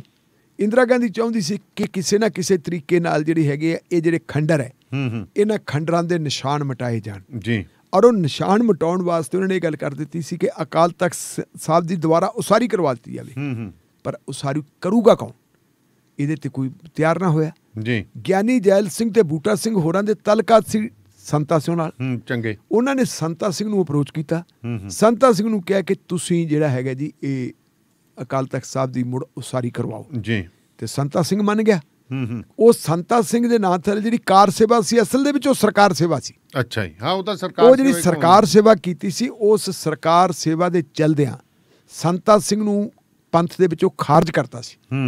ਔਰ ਜਦੋਂ ਸੰਤਾ ਸਿੰਘ ਨੂੰ ਖਾਰਜ ਕਰਤਾ, ਲੰਬਾ ਸਮਾਂ ਖਾਰਜ ਰਿਹਾ ਜੀ। ਜਿਹੜਾ ਉਹ ਅਕਾਲ ਤਖਤ ਸਾਹਿਬ ਦੀ ਨਵੀਂ ਇਮਾਰਤ ਬਣਾਈ ਸੀ, ਉਹ ਇਮਾਰਤ ਫੇਰ ਢਹਿਰੀ ਕਰਤੀ। ਔਰ ਕਾਰ ਸੇਵਾ ਦੇ ਜਰੀਏ ਨਵੀਂ ਇਮਾਰਤ ਜਿਹੜੀ ਅੱਜ ਦੇ ਅਕਾਲ ਤਖਤ ਸਾਹਿਬ ਹੈ, ਉਹਨਾਂ ਦੀ ਇਮਾਰਤ ਫੇਰ ਜਿਹੜੀ ਹੈਗੀ ਆ ਉਹ ਤਾਮੀਰ ਕੀਤੀ ਗਈ, ਉਸਾਰੀ ਗਈ। ਉਸ ਤੋਂ ਬਾਅਦ 2001 ਦੇ ਵਿੱਚ ਸੰਤਾ ਸਿੰਘ ਨੂੰ ਪੰਥ ਦੇ ਵਿੱਚ ਉਹਦੀ ਵਾਪਸੀ ਹੋ ਗਈ ਜੀ। ਉਸ ਵੇਲੇ ਸ਼ਾਇਦ ਮੇਰਾ ਖਿਆਲ ਹੈ ਵੀ ਜਥੇਦਾਰ ਬੇਦੰਤੀ ਸਾਹਿਬ ਸੀਗੇ ਅਕਾਲ ਤਖਤ ਸਾਹਿਬ ਦੇ ਜਥੇਦਾਰ ਜੀ। ਉਹਨਾਂ ਨੇ ਜਦੋਂ ਉਹਦੀ ਵਾਪਸੀ ਕਰਵਾ ਲਈ ਤੇ ਵਾਪਸੀ ਤੋਂ ਬਾਅਦ ਫਿਰ ਇਹ ਹੋ ਗਿਆ ਕਿ ਸੰਤਾ ਸਿੰਘ ਦਾ ਵਾਰਸ ਕੌਣ ਹੋਵੇ ਜੀ। ਸੰਤਾ ਸਿੰਘ ਬਜ਼ੁਰਗ ਬਹੁਤ ਜ਼ਿਆਦਾ ਹੋ ਗਿਆ ਸੀ, ਉੱਠ ਬੈਠ ਵੀ ਨਹੀਂ ਹੁੰਦਾ ਸੀ, ਤੇ ਆਮ ਤੌਰ ਤੇ ਜਿਹੜੀ ਨਿੰਗਾ ਸਿੰਘਾਂ ਦੀ ਪ੍ਰਥਾ ਹੈ ਜੀ, ਉਸ ਪ੍ਰਥਾ ਦੇ ਮੁਤਾਬਕ ਜਿਹੜਾ ਬੰਦਾ ਘੋੜਿਆਂ ਦੀ ਸੇਵਾ ਕਰਦਾ ਹੈ ਉਸ ਬੰਦੇ ਨੂੰ ਜਿਹੜਾ ਹੈਗਾ ਬਣਾ ਦਿੱਤਾ ਜਾਂਦਾ ਹੈ ਜਥੇ ਦਾ ਮੁਖੀ। ਹਾਂਜੀ। ਤਾਂ ਉਹ ਉਸ ਵੇਲੇ ਘੋੜੇ ਦੀ ਸੇਵਾ ਕੌਣ ਕਰਦਾ ਸੀ? ਉਹ ਕਰਦਾ ਸੀ ਬਾਬਾ ਸੁਰਜੀਤ ਸਿੰਘ। ਹਾਂ, ਸੁਰਜੀਤ ਸਿੰਘ ਜਿਨ੍ਹਾਂ ਨਾਲ ਗੋਲੀ ਚੱਲੀ ਸੀ, ਬਾਬਾ ਸੁਰਜੀਤ ਸਿੰਘ ਕਰਦਾ ਹੁੰਦਾ ਸੀ। ਤੇ ਬਾਬਾ ਸੁਰਜੀਤ ਸਿੰਘ ਤੇ ਬਾਬਾ ਜੋਗਿੰਦਰ ਸਿੰਘ ਰਕਵਾ ਇਹ ਦੋਨੇ ਇਕੱਠੇ ਹੋ ਕੇ ਜਦੋਂ ਸੰਤਾ ਸਿੰਘ ਕੋਲੇ ਗਏ ਤੇ ਇਹਨਾਂ ਨੂੰ ਮਿਲ ਨਹੀਂ ਸੀ ਦਿੱਤਾ ਜੀ। ਉੱਥੋਂ ਇਹਨਾਂ ਦੀ ਕੁੜੱਤਣ ਪੈਦਾ ਹੋ ਗਈ। ਕੁੜੱਤਣ ਪੈਦਾ ਹੋਣ ਤੋਂ ਬਾਅਦ ਬਾਬਾ ਸੰਤ ਜਿਹੜੇ ਹੁਣ ਆ ਘੋੜੇ ਹੈ, ਇਹ ਘੋੜੇ ਜੇ ਆਪਾਂ ਦੇਖੀਏ ਕੋਈ ਬਾਬਾ ਅਮਨ ਦੇ ਨਹੀਂ ਹੈਗੇ, ਇਹ ਘੋੜੇ ਬਾਬਾ ਸੁਰਜੀਤ ਸਿੰਘ ਵਾਲੇ। ਅੱਛਾ। ਉਦੋਂ ਦੇ ਘੋੜੇ। ਤੇ ਫਿਰ ਬਾਬਾ ਸੁਰਜੀਤ ਸਿੰਘ ਹੋਰਾਂ ਨੇ ਜਦੋਂ ਆ ਕੇ ਥੋੜਾ ਜਿਹਾ ਪ੍ਰੋਟੈਸਟ ਕੀਤਾ, ਉਸ ਵੇਲੇ ਬਲਵੀਰ ਸਿੰਘ ਜਿਹੜਾ ਹੈਗਾ, ਕਿਉਂਕਿ ਸੰਤਾ ਸਿੰਘ ਦੇ ਨੇੜੇ ਹੁੰਦਾ ਸੀ, ਇਹ ਉਹਦਾ ਗੜਵਈ ਹੁੰਦਾ ਸੀ, ਤੇ ਬਲਵੀਰ ਸਿੰਘ ਨੇ ਆਪਣੀਆਂ ਤਾਰਾਂ ਜਿਹੜੀਆਂ ਅਕਾਲੀ ਦਲ ਨਾਲ ਵੀ ਜੋੜਦੀਆਂ ਦੋਨੇ ਪਾਸੇ। ਆਪਾਂ ਨੂੰ ਪਤਾ ਜਿਵੇਂ ਇਹਨੂੰ ਪੱਗ ਦਿੱਤੀ ਹੈ, ਸਾਰਾ ਕੁਝ ਕੀਤਾ ਕਰਾਇਆ। ਉੱਥੋਂ ਇਹਨਾਂ ਦਾ ਕਲੇਸ਼ ਪੈ ਗਿਆ। ਉਹ ਜਦੋਂ ਕਲੇਸ਼ ਪੈ ਗਿਆ ਤੇ ਉਸ ਕਲੇਸ਼ ਦੇ ਚੱਲਦਿਆਂ ਫਿਰ ਇਹਨਾਂ ਦਾ ਜਿਹੜਾ ਹੈਗਾ ਇੱਕ ਦੂਜੇ ਦੇ ਖਿਲਾਫ ਇਹਨਾਂ ਨੇ ਕਾਰਵਾਈ ਸ਼ੁਰੂ ਕਰਤੀ। ਮੇਰੇ ਉਹ ਤੁਹਾਡੇ ਵੀ ਯਾਦ ਹੋਣਾ ਚੰਗੀ ਤਰ੍ਹਾਂ ਕਿ ਨਿੰਗ ਸਿੰਘਾਂ ਨੂੰ ਜਦੋਂ ਬਾਬਾ ਸੁਰਜੀਤ ਹੋਰਾਂ ਨੂੰ ਫੜ ਕੇ ਲਿਆਂਦਾ ਹੈ ਜੀ, ਇਹਨਾਂ ਦੀ 57 ਕਰਕੇ ਜੇਲ੍ਹ ਦੇ ਵਿੱਚ ਭੇਜੀ ਹੈ। ਤੇ ਉਦੋਂ ਤੁਹਾਡੇ ਹੀ ਮਿੱਤਰ ਲਖਵਿੰਦਰ ਸਿੰਘ ਜਾਖੜ ਇੱਥੇ ਹੁੰਦੇ ਸੀ, ਸੁਪਰਡੈਂਟ ਹੁੰਦੇ ਸੀ। ਉਸ ਵੇਲੇ ਨਿੰਗ ਸਿੰਘਾਂ ਨੇ ਇੱਕ ਜਿਹੜਾ ਹੈਗਾ ਆ ਕੇ ਲਾਇਆ ਸੀਗਾ, ਜਿਹੜਾ ਚੌਕ ਸੀ ਜੇਲ੍ਹ ਵਾਲੇ ਚੌਕ ਦੇ ਵਿੱਚ ਆ ਕੇ ਉਹਨਾਂ ਨੇ ਧਰਨਾ ਲਾਤਾ ਸੀ। ਉੱਥੇ ਸੁਖਨਦਾਨ ਰਗੜਨਾ ਸ਼ੁਰੂ ਕਰ ਦਿੱਤਾ ਸੀ। ਉਸ ਜਿਹੜਾ ਹੈਗਾ ਜਿਹੜਾ ਜਥਾ ਸੀ ਧਰਨੇ ਵਾਲਾ, ਉਹਦੇ ਵਿੱਚ ਇੱਕ ਬੰਦਾ ਹੁੰਦਾ ਸੀ ਰਾਂਝਾ ਸਿੰਘ। ਅੱਛਾ ਜੀ। ਰਾਂਝਾ ਸਿੰਘ ਦਾ ਪਿੰਡ ਹੁੰਦਾ ਸੀ ਜਵਾਰਕੇ, ਤੇ ਮੇਰੇ ਮਿੱਤਰ ਮਾਨਸਾਲਾ ਮੇਰੇ ਮਿੱਤਰ ਹੈ ਇੱਕ ਸਰਦਾਰ ਗੁਰਸੇਵਕ ਸਿੰਘ ਜਵਾਰਕੇ, ਜਿਹੜੇ ਅਕਾਲੀ ਦਲ ਅੰਮ੍ਰਿਤਸਰ ਦੇ ਜਨਰਲ ਸਕੱਤਰ ਹੈ ਜੀ। ਉਹਨਾਂ ਨੇ ਮੈਨੂੰ ਫੋਨ ਕੀਤਾ, ਕਹਿੰਦਾ ਯਾਰ ਤੁਹਾਡੇ ਸ਼ਹਿਰ ਦੇ ਵਿੱਚ ਕਿੰਨਾ ਕੁਛ ਬੈਠਾ, ਤੇ ਆਹ ਸਾਡੇ ਪਿੰਡ ਵਾਲੇ ਵੀ ਰਾਂਝਾ ਸਿੰਘ ਹੁਣੀ ਬੈਠੇ ਹੈ, ਖਾਲਸੇ ਬੈਠੇ। ਜਦੋਂ ਅਸੀਂ ਉੱਥੇ ਗਏ ਤੇ ਉਹੀ ਗੱਲ ਜੀ, ਉਹ ਬੈਠੇ। ਮੇਰੀ ਰਾਂਝਾ ਸਿੰਘ ਨਾਲ ਵੀ ਵਾਕਫੀਅਤ ਕਰਵਾਤੀ ਉਹਨੇ। ਮੇਰਾ ਟੈਲੀਫੋਨ ਵੀ ਰਾਂਝਾ ਸਿੰਘ ਨੇ ਲੈ ਲਿਆ ਵੀ ਸਾਨੂੰ ਜਦੋਂ ਵੇਲੇ ਲੋੜ ਪਈ ਅਸੀਂ ਤੁਹਾਨੂੰ ਗੱਲ ਕਰਾਂਗੇ। ਅਖੀਰ ਜਾਖੜ ਸਾਹਿਬ ਨੇ ਮੈਨੂੰ ਤਰਲਾ ਕੀਤੀ ਵੀ ਬਾਬਾ ਜੀ ਤੁਹਾਨੂੰ ਚਾਹੀਦਾ ਕੀ ਹੈ, ਤੁਹਾਡੀ ਅਸੀਂ ਰਸਤ ਪਾਣੀ ਦੇ ਦਿੰਦੇ, ਇੱਥੇ ਮੁਲਾਕਾਤ ਵਾਲੇ ਲੋਕ ਆਉਂਦੇ ਡਿਸਟਰਬ ਹੁੰਦੇ, ਤੁਸੀਂ ਥੋੜਾ ਜਿਹਾ ਪਾਸੇ ਕਰ ਲਓ ਜੀ। ਔਰ ਉਹਨਾਂ ਨੇ ਫਿਰ ਉਹ ਧਰਨਾ ਚੱਕ ਕੇ ਜਿਹੜਾ ਤੁਹਾਡੇ ਜਿੱਥੇ ਜੇ ਆਪਣੇ ਉਹ ਬਣਿਆ ਹੋਇਆ ਪਸੀਨ ਵਾਲਾ ਪ੍ਰਿੰਟਿੰਗ ਪ੍ਰੈਸ, ਉੱਥੇ ਉਹਨਾਂ ਨੇ ਆ ਕੇ ਮਤਲਬ ਜਿਹੜਾ ਆਪਦਾ ਧਰਨਾ ਲਾ ਰਿਹਾ ਸੀ। ਚਲੋ ਉਹ ਤੋਂ ਬਾਅਦ ਫਿਰ ਇਹਨਾਂ ਦੀ ਇੱਕ ਟੱਕਰ ਹੁੰਦੀ ਹੈ ਜੀ। ਉਹ ਟੱਕਰ ਹੁੰਦੀ ਹੈ ਬੰਬਾਂ ਵਾਲੀ ਬਗੀਚੀ ਪਟਿਆਲੇ ਹੁੰਦੀ ਹੈ, ਜਿੱਥੇ ਕਤਲ ਹੁੰਦੇ, ਪਟਿਆਲੇ ਕਤਲ ਹੁੰਦੇ ਹੈ। ਉਹ ਕਤਲ ਜਿਹੜੇ ਹੁੰਦੇ ਉਹਦੇ ਵਿੱਚ ਇੱਕ ਮਰਿਆ ਜਿਹੜਾ ਬਲਵੀਰ ਸਿੰਘ ਦਾ ਬਾਪ, 2 ਉਹਦੇ ਭਰਾ ਮਾਰੇ ਜਾਂਦੇ ਹੈ, ਕੁਛ ਬੰਦੇ ਹੋਰ ਮਰ ਗਏ ਸੀ। ਔਰ ਉਸ ਸ਼ਾਮ ਨੂੰ ਜਦੋਂ ਇਹ ਸਾਰਾ ਕੁਛ ਹੋਇਆ, ਮੈਨੂੰ ਟੈਲੀਫੋਨ ਆਉਂਦਾ ਰਾਂਝਾ ਸਿੰਘ ਦਾ। ਰਾਂਝਾ ਸਿੰਘ ਨੇ ਕਿਹਾ ਮੈਨੂੰ, ਕਹਿੰਦਾ ਵੀ ਵਾਹਿਗੁਰੂ ਜੀ ਕਾ ਖਾਲਸਾ ਵਾਹਿਗੁਰੂ ਜੀ ਕੀ ਫਤਿਹ। ਮੈਂ ਕਿਹਾ ਜੀ ਫਤਿਹ। ਕਹਿੰਦਾ ਜੀ ਚੱਕ ਤੇ ਫੱਟੇ, ਚੱਕ ਤੇ। ਮੈਂ ਕਿਹਾ ਕੀ ਹੋਇਆ? ਬਾਈ ਕਾਸਟ ਨਾਂ ਲੈ ਕੇ ਬਲਵੀਰ ਸਿੰਘ ਦਾ, ਕਹਿੰਦਾ ਮਾਰਤੇ ਉਹਨਾਂ ਦੇ ਬੰਦੇ ਜੀ, ਅਸੀਂ ਮਾਰਤੇ। ਤੇ ਇੱਕ ਜਿਹੜੀ ਹਾਰਨ ਵੱਜਾ ਟ੍ਰੇਨ ਦਾ। ਮੈਂ ਕਿਹਾ ਰਾਂਝਾ ਸਿੰਘ ਤੂੰ ਕਿੱਥੇ ਆ? ਕਹਿੰਦਾ ਮੈਂ ਭੂਤਨੀ ਤੇ ਚੜ ਗਿਆ। ਮੈਂ ਜਾ ਕਿੱਧਰ ਨੂੰ ਰਿਹਾ? ਕਹਿੰਦਾ ਕੋਈ ਪਤਾ ਨਹੀਂ। ਉਹ ਜਿਹੜੀ ਲੜਾਈ ਹੋਈ ਸੀ, ਉਸ ਲੜਾਈ ਦੇ ਵਿੱਚ ਇਹ ਵੀ ਹੁੰਦਾ ਸੀ ਬਾਬਾ ਅਮਨ ਵੀ। ਅੱਛਾ। ਇਹ ਫਿਰ ਬੰਦੇ ਫੜੇ ਗਏ ਸੀ, ਫੜ ਕੇ ਇਹਨਾਂ ਨੂੰ ਪਟਿਆਲਾ ਜੇਲ੍ਹ 'ਚ ਦੇ ਤਾ। ਬਾਬਾ ਸੁਰਜੀਤ ਸਿੰਘ ਵੀ ਫੜਿਆ ਗਿਆ, ਉਹਦੇ ਵਿੱਚ ਰਾਂਝਾ ਸਿੰਘ ਵੀ ਫੜਿਆ ਗਿਆ। ਉਸ ਵੇਲੇ ਪਟਿਆਲਾ ਜੇਲ੍ਹ ਦੇ ਵਿੱਚ ਗੋਲਾ ਅਵਤਾਰ ਸਿੰਘ ਗੋਲਾ ਕਤਲ ਹੋਇਆ ਸੀ। ਉਸ ਕਤਲ ਕੇਸ ਦੇ ਵਿੱਚ ਇਹ ਵੀ ਪਿੰਕੀ ਉੱਥੇ ਕੈਦ ਕੱਟ ਰਿਹਾ ਸੀ। ਪਿੰਕੀ ਦੇ ਕੋਲੇ ਜੇਲ੍ਹ ਦੇ ਵਿੱਚ, ਕਿਉਂਕਿ ਪੁਲਿਸ ਅਫਸਰ ਸੀ ਇਹ, ਇਹਨੂੰ ਵੱਡੇ KPS ਗਿੱਲ ਤੋਂ ਲੈ ਕੇ ਸਮੈਦ ਸਿੰਘ ਸੈਣੀ ਹੋਰਾਂ ਦੀ ਸਰਪ੍ਰਸਤੀ ਹਾਸਲ ਸੀਗੀ। ਉੱਥੇ ਦਾ ਤੰਦੂਰ ਹੁੰਦਾ ਸੀ। ਉਹ ਫਿਰ ਤੰਦੂਰ ਦੇ ਉੱਤੇ ਰੋਟੀਆਂ ਲਾ ਕੇ ਗਰਮ ਰੋਟੀਆਂ ਇਹਨਾਂ ਨੂੰ, ਜਿਹੜਾ ਨਿਹੰਗਾ ਸਿੰਘਾਂ ਦਾ ਜਥਾ ਸੀ, ਇਹਨਾਂ ਨੂੰ ਉਹ ਖਵਾਉਂਦਾ ਹੁੰਦਾ। ਬਾਬਾ ਸੁਰਜੀਤ ਵੀ ਸੀ ਉਹਦੇ ਵਿੱਚ, ਬਾਬਾ ਅਮਨ ਵੀ ਸੀ ਉਹਦੇ ਵਿੱਚ, ਉਹ ਰਾਂਝਾ ਸਿੰਘ ਸਾਰੇ ਹੁੰਦੇ ਸੀ। ਉੱਥੋਂ ਇਹਨਾਂ ਦੀ ਨੇੜਤਾ ਹੋ ਗਈ। ਅਸਲ ਦੇ ਵਿੱਚ ਇਹ ਨੇੜਤਾ ਉੱਥੇ ਹੋਈ ਵੀ ਹੈ ਜੀ। ਔਰ ਉਹ ਤੋਂ ਬਾਅਦ ਫਿਰ ਬਾਬਾ ਸੁਰਜੀਤ ਸਿੰਘ ਹੋਰਾਂ ਨੂੰ ਉਹ ਤਾਂ ਜੇਲ੍ਹ 'ਚ ਹੀ ਮਰ ਗਏ ਸੀ ਉਹਨਾਂ ਦੀ। ਬਾਬਾ ਅਮਨ ਜਿਹੜਾ ਹੈਗਾ ਉਹ ਬਰੀ ਹੋ ਗਿਆ ਸੀ। ਬਰੀ ਹੋਣ ਤੋਂ ਬਾਅਦ ਫਿਰ ਇਹ ਜਿਹੜਾ ਹੈਗਾ ਨਿੰਗ ਸਿੰਘਾਂ ਦਾ ਜਿਹੜਾ ਜਥਾ ਹੈ, ਇਸ ਜਥੇ ਦਾ ਲੀਡਰ ਬਣ ਗਿਆ। ਇਹ ਉਹੀ ਲੀਡਰ ਹੈ ਵੱਖਰਾ, ਜਿਹੜਾ ਜੋਗਿੰਦਰ ਸਿੰਘ ਰਕਵਾ ਹੋਰਾਂ ਨੇ ਇੱਕ ਆਪਣਾ ਵੱਖਰਾ ਬਣਾਇਆ ਸੀ, ਉਹੀ ਹੈ। ਉਹੀ 30 ਘੋੜੇ ਸੀ। ਇੱਕ ਘੋੜੇ ਦੀ ਮੌਤ ਹੋ ਗਈ ਸੀ ਉੱਥੇ, ਔਰ 29 ਘੋੜੇ ਇਹਨਾਂ ਦੇ ਕੋਲੇ ਹੈਗੇ ਹੈ। ਇਹ ਉਹੀ ਹੈ ਜੀ। ਹੁਣ ਇਹ ਵੇਖੀਏ, ਸਾਂਝ ਕੋਈ ਅੱਜ ਦੀ ਨਹੀਂ, ਬਹੁਤ ਪੁਰਾਣੀਆਂ ਸਾਂਝਾਂ ਉਹਦੇ ਨਾਲ, ਪਿੰਕੀ ਨਾਲ। ਔਰ ਪਿੰਕੀ ਦੇ ਨਾਲ ਜਾਂਦਾ ਹੈ ਉਹ, ਜੋ ਮਰਜ਼ੀ ਹੈ ਕਹਿੰਦੇ ਪਿੰਕੀ, ਕਿ ਮੈਂ ਨਹੀਂ, ਚਲੋ ਆਪਾਂ ਕੈਟ ਨਹੀਂ ਕਹਿੰਦੇ ਉਹਨੂੰ, ਆਪਾਂ ਪਿੰਕੀ ਪੁਲਸੀਆ ਕਹਿ ਦਿੰਦੇ ਹਾਂ। ਜੇ ਪਿੰਕੀ ਕਹਿੰਦਾ ਮੈਂ ਨਾਲ ਨਹੀਂ ਸੀ, ਫਿਰ ਮੈਨੂੰ ਇਹ ਗੱਲ ਦੀ ਸਮਝ ਨਹੀਂ ਆ ਰਹੀ ਕਿ ਬਗੈਰ ਕਿਸੇ ਰੁਤਬੇ ਤੋਂ, ਬਗੈਰ ਕਿਸੇ ਗੱਲਬਾਤ ਤੋਂ ਕਿਵੇਂ। ਤੇ ਜਿਹੜਾ ਉਹਨਾਂ ਦੇ ਸਟਾਫ ਨਾਲ ਗੱਲ ਕੀਤੀ ਹੈ ਜੁਪਿੰਦਰਜੀਤ ਸਿੰਘ ਨੇ, ਟ੍ਰਿਬਿਊਨ ਵਾਲੇ ਨੇ, ਸਟਾਫ ਵਾਲੇ ਕਹਿੰਦੇ ਵੀ ਇਹਨਾਂ ਦੇ ਨਾਲ ਤਾਂ ਇਹ ਤਾਂ ਜਿਹੜੀ ਹੈਗੀ ਹੈ ਕਿਸਾਨਾਂ ਦੇ ਨਾਲ ਸਾਡੀ ਗੱਲਬਾਤ ਕਰਾਉਂਦੇ ਸੀ ਅੰਦਰ ਖਾਤੇ। ਕਿਸਾਨ ਕਹਿੰਦੇ ਸਾਡਾ ਲਾਗਾ ਦੇ ਗਈ ਹੀ ਨਹੀਂ। ਜੋਗਿੰਦਰ ਸਿੰਘ ਉਗਰਾਹਾਂ ਦਾ ਬਿਆਨ ਆਇਆ ਅੱਜ ਇੱਕ, ਜੋਗਿੰਦਰ ਸਿੰਘ ਉਗਰਾਹਾਂ ਕਹਿੰਦੇ ਵੀ ਕਦੇ ਵੀ ਨਿਹੰਗ ਸਿੰਘ ਸਾਡੇ ਕਿਸਾਨ ਮੰਚ ਦਾ ਹਿੱਸਾ ਹੀ ਨਹੀਂ ਸੀਗੇ। ਹਾਂ, ਉਹ ਫਿਰ ਕਿਹਦੇ ਨਾਲ ਕਰਾਉਂਦੇ ਸੀ? ਸੋ ਕੁੱਲ ਮਿਲਾ ਕੇ ਜੇ ਆਪਾਂ ਦੇਖੀਏ ਇਹ ਬਹੁਤ ਕੁਛ ਹੈ। ਅੱਜ ਉਹਨਾਂ ਨੇ ਕਹਿ ਦਿੱਤਾ ਕਿ ਜੀ ਸਾਡੀ ਮੀਟਿੰਗ ਹੋਈ ਹੈ, ਔਰ ਜਿਹੜੇ ਬਾਬਾ ਰਾਜ ਰਾਮ ਸਿੰਘ ਹੈ ਉਹਨਾਂ ਨੇ ਵੀ ਕਹਿ ਦਿੱਤਾ ਵੀ ਜੇ ਇਹਦੀ ਕੋਈ ਮੈਲਾਫਾਈਡ ਹੋਈ ਤਾਂ ਫਿਰ ਅਸੀਂ ਜਿਹੜੀਆਂ ਪੰਥਕ ਰਵਾਇਤਾਂ ਮੁਤਾਬਕ ਕਾਰਵਾਈ ਕਰਾਂਗੇ। ਔਰ ਅਗਲੇ ਦਿਨਾਂ ਦੇ ਵਿੱਚ ਕਹਿੰਦੇ ਅਸੀਂ ਆਪਣੀ ਮੀਟਿੰਗ ਵੀ ਬੁਲਾ ਰਹੇ ਨਿਹੰਗ ਸਿੰਘ ਸੰਪਰਦਾਵਾਂ ਦੀ। ਪਰ ਭੰਬਲ ਭੂਸਾ ਬਹੁਤ ਵੱਡਾ ਪੈਦਾ ਹੋ ਗਿਆ। ਨਹੀਂ, ਭੰਬਲ ਭੂਸਾ ਦੇਖੋ ਨਾ, ਕੱਲ ਨੀਲ ਭਲਿੰਦਰ ਹੋਰਾਂ ਨਾਲ ਵੀ ਗੱਲਬਾਤ ਉਹ ਵੀ ਹੋਏ ਕਿ ਦੇਖੋ ਜੋ ਪਿੰਕੀ ਕਹਿੰਦਾ ਕਿ ਇਹ ਤਸਵੀਰਾਂ ਜਿਹੜੀਆਂ ਇਹ ਮੰਤਰੀ ਦੇ PA ਦੇ ਫੋਨ 'ਚ ਸੀ। ਹਾਂਜੀ, ਉਹ ਕਹਿੰਦੇ ਤਸਵੀਰਾਂ ਜੁਪਿੰਦਰ ਸਿੰਘ ਕੋਲੇ ਪਹੁੰਚੀਆਂ, ਦਾ ਮਤਲਬ ਤਾਂ ਜੁਪਿੰਦਰ ਸਿੰਘ ਕੋਲੇ ਖਬਰ ਲੀਕ ਕਰਾਈ ਗਈ ਇਸ ਕਿਸਾਨ ਅੰਦੋਲਨ ਨੂੰ ਦਫਾੜ ਕਰਨ ਦੇ ਲਈ, ਸਾਰਾ ਕੁਝ ਕਰਨ, ਕਿਉਂਕਿ ਫੀਡਬੈਕ ਤਾਂ ਉੱਤੋਂ ਦਿੱਤੀ। ਕਹਿੰਦਾ ਹੋਰ ਤਾਂ ਤਸਵੀਰਾਂ ਹੀ ਬਾਹਰ ਨਹੀਂ ਸੀ। ਪਿੰਕੀ ਦੀ ਆਪਾਂ ਗੱਲ ਮੰਨੀਏ ਤਾਂ, ਤੇ ਪਿੰਕੀ ਦੇ ਉੱਤੇ ਇਤਬਾਰ ਕਿਵੇਂ ਕਰੋਗੇ ਤੁਸੀਂ? ਹਾਂ, ਪਿੰਕੀ ਦੀ ਗੱਲ ਤਾਂ ਕੰਵਰ ਸੰਧੂ ਹੋਰਾਂ ਨੇ ਵੀ ਮੰਨੀ ਸੀ, ਤੇ ਕੰਵਰ ਸੰਧੂ ਹੋਰਾਂ ਕੀ ਭਾਣਾ ਵਾਪਰਿਆ ਸੀ। ਪਿੰਕੀ ਤੇ ਵਿਸ਼ਵਾਸ ਕੀਤਾ ਜਾ ਸਕਦਾ? ਉਹ ਤਾਂ ਆਪਦੀ ਪੈਰ ਤੇ ਦੋ ਗੱਲਾਂ ਤੇ ਹੀ ਫੁਰ ਗਿਆ। ਉਹ ਤਾਂ ਇਸ ਗੱਲ ਤੇ ਵਿਸ਼ਵਾਸ ਕਿਵੇਂ ਕਰੋਗੇ ਤੁਸੀਂ? ਨੀਲ ਭਲਿੰਦਰ ਨਾਲ ਗੱਲਬਾਤ ਕਰਦਾ ਕਹਿੰਦਾ ਕਿ ਜਦੋਂ ਮੈਂ ਮੰਤਰੀ ਦੇ ਘਰੇ ਗਿਆ ਉੱਥੇ ਪਹਿਲਾਂ ਨਿਹੰਗ ਸਿੰਘ ਸੀ। ਆਪ ਕਹਿ ਰਿਹਾ ਕਿ ਮੈਨੂੰ ਨਿਹੰਗ ਸਿੰਘ ਜਿਹੜਾ ਉਹ ਸਿੰਘੂ ਬਾਰਡਰ ਤੇ ਮਿਲ ਗਿਆ, ਉੱਥੋਂ ਅਸੀਂ ਇਕੱਠੇ ਗਏ। ਬਿਲਕੁਲ ਦੋ ਅਲੱਗ-ਅਲੱਗ ਚੀਜ਼ਾਂ ਆ ਰਹੀਆਂ। ਹਾਂਜੀ। ਤੇ ਉਧਰ ਫਿਰ ਜਿਹੜਾ ਅੰਦੋਲਨ ਦੇ ਵਿੱਚ ਇਹਨੂੰ ਡੂੰਘੀ ਸਾਜ਼ਿਸ਼, ਜਿਹੜੀ ਸਿੰਘੂ ਕਤਲਕਾਂਡ ਦਾ ਜਿਹੜਾ ਇਹਦੇ ਕਿਸਾਨ ਅੰਦੋਲਨ ਦੇ ਖਿਲਾਫ ਇੱਕ ਡੂੰਘੀ ਸਾਜ਼ਿਸ਼ ਕਿਵੇਂ ਕਹਿ ਸਕਦੇ? ਇਹ ਮੈਂ ਨਹੀਂ ਕਹਿ ਰਿਹਾ, ਇਹ ਪੰਜਾਬ ਦੇ ਡਿਪਟੀ ਮੁੱਖ ਮੰਤਰੀ ਜਿਨ੍ਹਾਂ ਦੇ ਕੋਲੇ ਗ੍ਰਹਿ ਵਿਭਾਗ ਦਾ ਚਾਰਜ ਹੈ, ਸਰਦਾਰ ਸੁਖਜਿੰਦਰ ਸਿੰਘ ਰੰਧਾਵਾ, ਉਹ ਕਹਿੰਦੇ ਜੀ। ਉਹਨਾਂ ਨੇ ਕਿਹਾ ਕਿ ਕਿਸਾਨ ਅੰਦੋਲਨ ਨੂੰ ਡਿਫੇਮ ਕਰਨ ਵਾਸਤੇ, ਉਹਨੂੰ ਅਸਫਲ ਕਰਨ ਵਾਸਤੇ ਇਹ ਇੱਕ ਡੂੰਘੀ ਸਾਜ਼ਿਸ਼ ਹੈ ਜੀ। ਤੇ ਡੂੰਘੀ ਸਾਜ਼ਿਸ਼ ਦੀ ਕਹਿੰਦੇ ਅਸੀਂ ਪੜਤਾਲ ਕਰਾਵਾਂਗੇ। ਬਹੁਤ ਵਧੀਆ ਗੱਲ ਹੈ, ਇਹਦੀ ਇੱਕ ਸਾਜ਼ਿਸ਼ ਦੀ ਪੜਤਾਲ ਹੋਣੀ ਚਾਹੀਦੀ ਹੈ ਜੇ ਹੈਗੀ ਹੈ। ਪਰ ਸਵਾਲ ਇਹ ਹੈ ਕਿ ਇਹ ਗੱਲ ਜਿਹੜੀ ਹੈਗੀ ਹੈ ਸਰਦਾਰ ਸੁਖਜਿੰਦਰ ਸਿੰਘ ਰੰਧਾਵਾ ਇਹ ਫੈਸਲਾ ਲੈਣ 'ਚ ਲੇਟ ਹੋ ਗਈ ਜੀ। ਪਹਿਲੇ ਦਿਨ ਹੀ ਇਹਦੀ ਪੜਤਾਲ ਹੋਣੀ ਚਾਹੀਦੀ ਸੀ। ਕਦੋਂ? ਜਦੋਂ ਇੱਕ ਅਖਬਾਰ ਦੇ ਵਿੱਚ ਇਹ ਖਬਰ ਪ੍ਰਕਾਸ਼ਿਤ ਹੋ ਗਈ ਕਿ ਲਖਵੀਰ ਸਿੰਘ ਦੀ ਭੈਣ ਇਹ ਗੱਲ ਕਹਿੰਦੀ ਹੈ ਕਿ ਇਹਦੇ ਕੋਲ ਟੈਲੀਫੋਨ ਆਉਂਦਾ ਹੁੰਦਾ ਸੀ ਬਾਹਰੋਂ, ਔਰ ਜਿਹੜਾ ਟੈਲੀਫੋਨ ਆਉਂਦਾ ਹੁੰਦਾ ਸੀਗਾ ਉਹ ਕਹਿੰਦੇ ਸੀ ਟੈਲੀਫੋਨ ਕਿਸੇ ਸੰਧੂ ਸਾਹਿਬ ਦਾ ਆਉਂਦਾ ਹੈ, ਤੇ ਉਹ ਕਹਿੰਦਾ ਹੁੰਦਾ ਸੀ ਕਿ ਮੇਰੀ ਬਹੁਤ ਵੱਡੇ ਲੋਕਾਂ ਦੇ ਨਾਲ ਹੁਣ ਜਾਣ ਪਛਾਣ ਹੋ ਗਈ। ਉਹ ਕਹਿੰਦੇ ਵੀ ਉਹ ਟੈਲੀਫੋਨ ਤੇ ਗੱਲਾਂ ਕਰਦਾ। ਉਦੋਂ ਉਹਨੇ ਕਹਿੰਦੇ 50 ਰੁਪਏ ਲਏ ਤੇ ਕਿਹਾ ਮੈਂ ਝਵਾਲ ਜਾ ਕੇ ਆਉਣਾ, ਮੰਡੀ ਜਾ ਕੇ ਆਉਣਾ। ਲੇਕਿਨ ਉਹ ਬੰਦਾ ਪਹੁੰਚ ਗਿਆ ਦਿੱਲੀ। ਫਿਰ ਇਹ ਖਬਰਾਂ ਵੀ ਆ ਰਹੀਆਂ ਕਿ ਉਸ ਬੰਦੇ ਨੂੰ ਕੋਈ ਇੱਥੋਂ ਲੈ ਕੇ ਗਿਆ ਤੇ ਕਾਰ ਤੇ ਲੈ ਕੇ ਗਏ, ਕਾਰ ਤੇ ਲਿਜਾ ਕੇ ਉਹਨੂੰ ਉੱਥੇ ਛੱਡਿਆ। ਉਹ ਕਾਰ ਤੇ ਲਿਜਾਣ ਵਾਲਾ ਕੌਣ ਹੈ? ਜਦੋਂ ਇਹ ਖਬਰ ਅਖਬਾਰ ਦੇ ਵਿੱਚ ਆ ਗਈ ਸੀ, ਇਹ ਚਰਚਾ ਹੋ ਗਈ ਸੀ। ਪੰਜਾਬ ਸਰਕਾਰ ਨੂੰ ਚਾਹੀਦਾ ਸੀ ਕਿ ਇਹਦੀ ਪੜਤਾਲ ਦਾ ਹੁਕਮ ਉਦੋਂ ਹੀ ਦੇ ਦਿੰਦੀ। ਉਦੋਂ ਹੀ ਜਿਹੜੀ ਹੈਗੀ ਹੈ ਉਹਦੀ ਜਿਹੜੀ ਲੋਕੇਸ਼ਨ ਟਰੇਸ ਕੀਤੀ ਜਾਂਦੀ, ਉਹਦੇ ਨਾਲ ਕਿਸ ਦੀਆਂ ਗੱਲਾਂ ਹੁੰਦੀਆਂ, ਕੌਣ ਹੈ ਮਿਸਟਰ ਸੰਧੂ, ਇਹ ਸਾਰੀ ਚੀਜ਼ ਜਿਹੜੀ ਹੈ ਬੇਨਕਾਬ ਹੋ ਜਾਣੀ ਚਾਹੀਦੀ ਸੀ ਜੀ। ਬਿਲਕੁਲ ਇਹ ਠੀਕ ਹੈ, ਕੋਈ ਸ਼ੱਕ ਨਹੀਂ। ਕਿਵੇਂ ਜਿਹੜੀਆਂ ਓਪਰੇਟ ਕਰਦੀਆਂ ਹੁੰਦੀਆਂ ਏਜੰਸੀਆਂ ਸਾਰਾ ਕੁਝ ਅੰਦੋਲਨਾਂ ਨੂੰ ਫੀਲ ਕਰਨ ਵਾਸਤੇ ਆਪਾਂ ਜਾਣਦੇ ਹਾਂ ਚੰਗੀ ਤਰ੍ਹਾਂ। ਸਟੇਟ ਦੇ ਵਾਸਤੇ ਕਿੱਡੀ ਵੱਡੀ ਇਹ ਜਿਹੜੀ ਹੈਗੀ ਹੈ ਇੱਕ ਪ੍ਰੋਬਲਮ ਹੈ।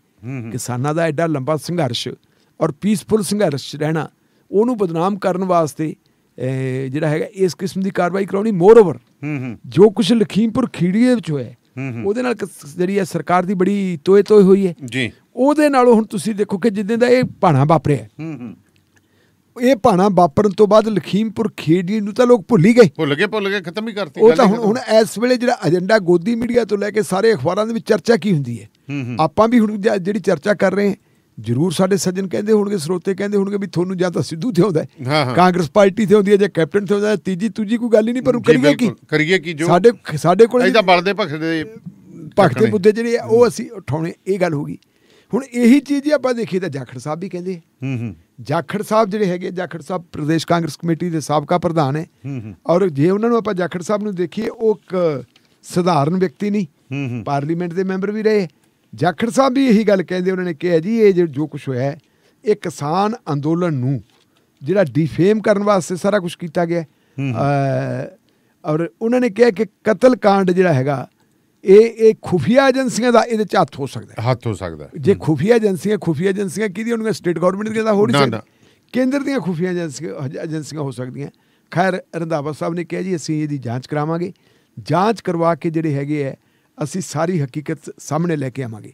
ਕਿਉਂਕਿ ਤੁਹਾਨੂੰ ਮੈਨੂੰ ਨਹੀਂ ਪਤਾ ਲੱਗਦਾ, ਜਿਹੜੇ ਇਹ ਲੋਕ ਹੈ ਸਰਕਾਰ ਦੇ ਕੋਲ ਤਾਂ ਬੜਾ ਵੱਡਾ ਸਿਸਟਮ ਹੈ, ਪੰਜਾਬ ਦੀ ਪੁਲਿਸ ਦੇ ਕੋਲੇ ਤਾਂ ਮੇਰਾ ਖਿਆਲ ਹੈ ਵੀ ਉਹ ਸਾਰਾ ਸਿਸਟਮ ਹੈਗਾ ਜਿਹੜਾ ਕੇਂਦਰੀ ਏਜੰਸੀਆਂ ਕੋਲੇ ਵੀ ਹੈ। ਉਹਨਾਂ ਦੇ ਕੋਲ ਸਾਈਬਰ ਕ੍ਰਾਈਮ ਵਾਲਾ ਵੀ ਸਿਲਸਿਲਾ ਹੈਗਾ, ਉਹਨਾਂ ਦੇ ਕੋਲ ਲੋਕੇਸ਼ਨ ਦੇਖਣ ਵਾਲਾ ਵੀ ਹੈਗਾ, ਸਾਰਾ ਕੁਝ ਹੀ ਹੈ, ਸਾਰਾ ਕੁਝ ਇੱਕ ਚੀਜ਼ ਪਤਾ ਉਹ ਤਾਂ ਜੇ ਚਾਹਣ ਤਾਂ 2 ਮਿੰਟਾਂ ਹੀ ਕੱਢ ਸਕਦੇ, 2 ਮਿੰਟਾਂ 'ਚ ਕੱਢ ਸਕਦੇ। ਔਰ ਕੱਢਣਾ ਚਾਹੀਦਾ, ਹਕੀਕਤ ਲੋਕਾਂ ਨੂੰ ਪਤਾ ਹੋਵੇ ਕਿ ਹੋ ਕੀ ਰਿਹਾ ਜੀ।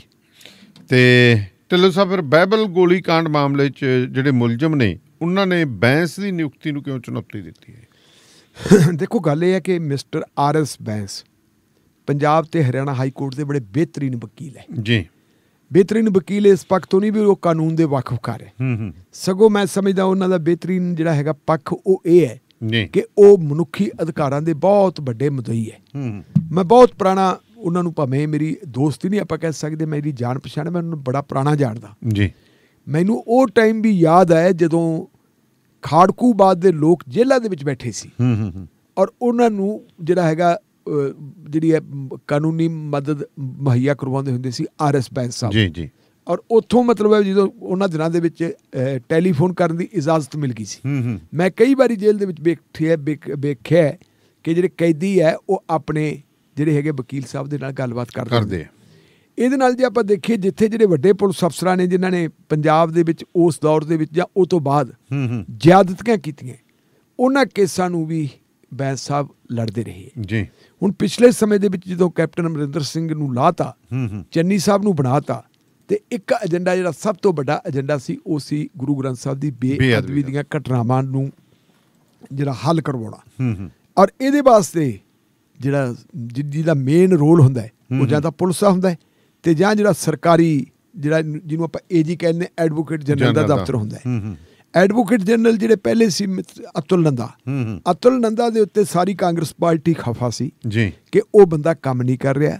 ਤੁਹਾਡੇ ਯਾਦ ਹੋਣਾ ਇੱਕ ਵਾਰੀ ਜਾਖੜ ਸਾਹਿਬ ਨੇ ਆਮਣੇ ਸਾਹਮਣੇ ਕਿਤੇ ਮੁੱਖ ਮੰਤਰੀ ਨਾਲ ਮੀਟਿੰਗ ਦੇ ਵਿੱਚ ਉਹਨਾਂ ਦਾ ਟੱਕਰਾ ਹੋ ਗਿਆ ਤੇ ਉਹਨੂੰ ਕਿਹਾ ਵੀ ਤੂੰ ਸਾਡਾ ਖਹਿੜਾ ਛੱਡੇਗਾ ਕਿਵੇਂ ਛੱਡੇਗਾ, ਤੂੰ ਕਿਹੜਾ ਕੇਸ ਆ ਜਿਹੜਾ ਸਾਨੂੰ ਜਿੱਤ ਕੇ ਦਿੱਤਾ, ਤੂੰ ਹਰ ਕੇਸ ਜਿਹੜਾ ਤੂੰ ਤਾਂ ਸਾਡੇ ਵੱਲੋਂ ਜਿਹੜੀ ਵਕਾਲਤ ਕਰਦਾ ਕੇਸ ਹਾਰਨ ਵਾਸਤੇ ਕਰਦਾ। ਔਰ ਜਦੋਂ ਆਇਆ ਵੀ ਅਤੁਲ ਨੰਦਾ ਹਟ ਗਿਆ ਤੇ ਹੁਣ ਕਿਹਨੂੰ ਬਣਾਇਆ ਜਾਵੇ ਜੀ, ਉਦੋਂ ਨਵਜੋਤ ਸਿੰਘ ਸਿੱਧੂ ਹੋਰਾਂ ਦੀ ਜਿਹੜੀ ਹੈਗੀ ਹੈ ਚੋਣ ਉਹ ਬਣਾਉਣਾ ਚਾਹੁੰਦੇ ਸੀ ਮਿਸਟਰ ਪਟਵਾਲੀਆ ਨੂੰ, ਲੇਕਿਨ ਬਣਾ ਦਿੱਤਾ APS ਦਿਓਲ ਨੂੰ। APS ਦਿਓਲ ਦੇ ਖਿਲਾਫ ਜਿਹੜੇ ਹੈਗੇ ਹੈ ਨਵਜੋਤ ਸਿੰਘ ਸਿੱਧੂ ਹੋਰਾਂ ਦੇ ਕੈਂਪ ਨੇ ਇਹ ਇਲਜ਼ਾਮ ਲਾਉਣੇ ਸ਼ੁਰੂ ਕਰਤੇ ਕਿ ਇਹਨੇ ਸਮੈਲ ਸਿੰਘ ਸੈਣੀ ਨੂੰ ਜਿਹੜੀ ਹੈਗੀ ਕਵਰ ਬਲੈਂਕਟ ਭੇਜ ਦਵਾਈ ਹੈ ਫਰਵਰੀ ਦੀ 2022 ਤੱਕ। ਇਸ ਬੰਦੇ ਤੋਂ ਆਸ ਕੀ ਹੈ ਸਾਡੇ ਕੇਸ ਕਿਵੇਂ ਲੜੂਗਾ? ਤਾਂ ਫਿਰ ਇਹ ਗੱਲ ਆ ਗਈ ਵੀ ਚਲੋ ਤੁਸੀਂ ਆਪਾਂ ਇਹ ਕਰਦੇ ਹਾਂ ਇਹਦਾ ਕੁਛ ਨਾ ਕੁਛ ਹੱਲ ਕੱਢੀਏ। ਨਵਜੋਤ ਸਿੰਘ ਸਿੱਧੂ ਦਾ ਜ਼ੋਰ ਇਸ ਗੱਲ ਦੇ ਉੱਤੇ ਸੀ ਕਿ ਮਿਸਟਰ ਇਕਬਾਲਪ੍ਰੀਤ ਸਿੰਘ ਸੋਹਤਾ ਜਿਹੜੇ DGP ਹੈ ਉਹਨਾਂ ਨੂੰ ਵੀ ਹਟਾ ਦਿੱਤਾ ਜਾਵੇ ਜੀ ਔਰ ਉਹਨਾਂ ਦੀ ਥਾਂ ਤੇ ਚਟੋਪਾਧਿਆ ਨੂੰ ਲਾ ਦਿੱਤਾ ਜਾਵੇ, ਇਹਨਾਂ ਨੂੰ ਦਿਓਲ ਸਾਹਿਬ ਨੂੰ ਹਟਾ ਕੇ ਤੇ ਪਟਵਾਲੀਆ ਸਾਹਿਬ ਨੂੰ ਲਾ ਦਿੱਤਾ ਜਾਵੇ। ਪਰ ਕਿਉਂਕਿ ਮੁੱਖ ਮੰਤਰੀ ਨੇ ਤੇ ਗ੍ਰਹਿ ਮੰਤਰੀ ਨੇ ਜਿਹੜੀ ਨਿਯੁਕਤੀ ਕਰਤੀ ਕੈਬਨਿਟ ਨੇ ਕਰਤੀ, ਉਹ ਵਾਸਤੇ ਵੀ ਬੜੀ ਮੁਸ਼ਕਲ ਸੀ। ਉਹਨਾਂ ਨੇ ਕਿਹਾ ਜੀ ਅਸੀਂ ਪੈਨਲ ਇੱਕ ਭੇਜ ਦਿੱਤਾ ਹੈ UPSC ਕੋਲੇ ਔਰ ਉਹਦੇ ਵਿੱਚੋਂ 3 ਬੰਦਿਆਂ ਦੀ ਚੋਣ ਕਰਕੇ ਉਹਨਾਂ ਨੇ ਸਾਨੂੰ ਭੇਜਣਾ ਹੈ, ਉਹਦੇ ਵਿੱਚੋਂ ਆਪਾਂ ਵੇਖ ਲਾਂਗੇ, ਜਿਹਨੂੰ ਲਾਉਣਾ ਹੋਇਆ DGP ਲਾ ਦਿਆਂਗੇ। ਇਹ DGP ਸਾਹਿਬ ਜਿਹੜੇ ਹੈਗੇ ਇਹ ਇੱਕ ਐਕਟਿੰਗ ਹੈ, ਕਾਰਜਕਾਰੀ ਹੈ, ਕੰਮ ਚਲਾਊ DGP ਹੈ, ਇਹ ਪਰਮਾਨੈਂਟ DGP ਹੈ ਨਹੀਂ। ਜਿੱਥੋਂ ਤੱਕ ਆ ਗਿਆ ਸੀ ਵੀ ਐਡਵੋਕੇਟ ਜਨਰਲ ਦਾ, ਉਹਨਾਂ ਨੇ ਕਹਿੰਦਾ ਜੀ ਚਲੋ ਤੁਸੀਂ ਆਪਾਂ ਐਡਵੋਕੇਟ ਜਨਰਲ ਨੂੰ ਦਿਓਲ ਸਾਹਿਬ ਨੂੰ ਪਾਸੇ ਰੱਖ ਦਿੰਦੇ ਹਾਂ ਤੇ ਇੱਕ ਸਪੈਸ਼ਲ ਪਬਲਿਕ ਪ੍ਰੋਸੀਕਿਊਟਰ ਲਾ ਦਿੰਦੇ ਹਾਂ ਜਿਹੜਾ ਸਿਰਫ ਤੇ ਸਿਰਫ ਇਹਨਾਂ ਕੇਸਾਂ ਦੀ ਪੈਰਵੀ ਕਰੂਗਾ ਜੀ। ਹੁਣ ਉਹ ਸਪੈਸ਼ਲ ਪਬਲਿਕ ਪ੍ਰੋਸੀਕਿਊਟਰ ਲਾ ਦਿੱਤਾ ਜੀ RS ਬੈਂਸ ਸਾਹਿਬ। ਬੈਂਸ ਸਾਹਿਬ ਦੀ ਇੰਟਰਵਿਊ ਸੁਣੀ ਆਪਾਂ, ਉਹਨਾਂ ਨੇ ਕਿਹਾ ਕੰਮ ਬਹੁਤ ਵੱਡਾ ਹੈ ਪਰ ਮੇਰੇ ਕੋਲ ਫਾਈਲਾਂ ਆਉਣ ਤੇ ਮੈਂ ਦੇਖੂੰਗਾ। ਕੱਲ ਉਹਨਾਂ ਦੀ ਜਿਹੜੀ ਹੈਗੀ ਹੈ ਬਾਈਬਲ ਕਲਾਂ ਕਾਂਡ ਦੀ ਕੱਲ ਪੇਸ਼ੀ ਸੀ। ਜਦੋਂ ਉੱਥੇ ਬੈਂਸ ਸਾਹਿਬ ਜਾ ਕੇ ਪੇਸ਼ ਹੋਏ ਤੇ ਉਹਨਾਂ ਨੇ ਡਿਮਾਂਡ ਕੀਤੀ ਜੱਜ ਸਾਹਿਬ ਤੋਂ ਕਿ ਜਿਹੜੇ ਮੁਲਜ਼ਮ ਹੈ ਇਹਨਾਂ ਦੇ ਖਿਲਾਫ ਚਾਰਜ ਫਰੇਮ ਕੀਤੇ ਜਾਣ।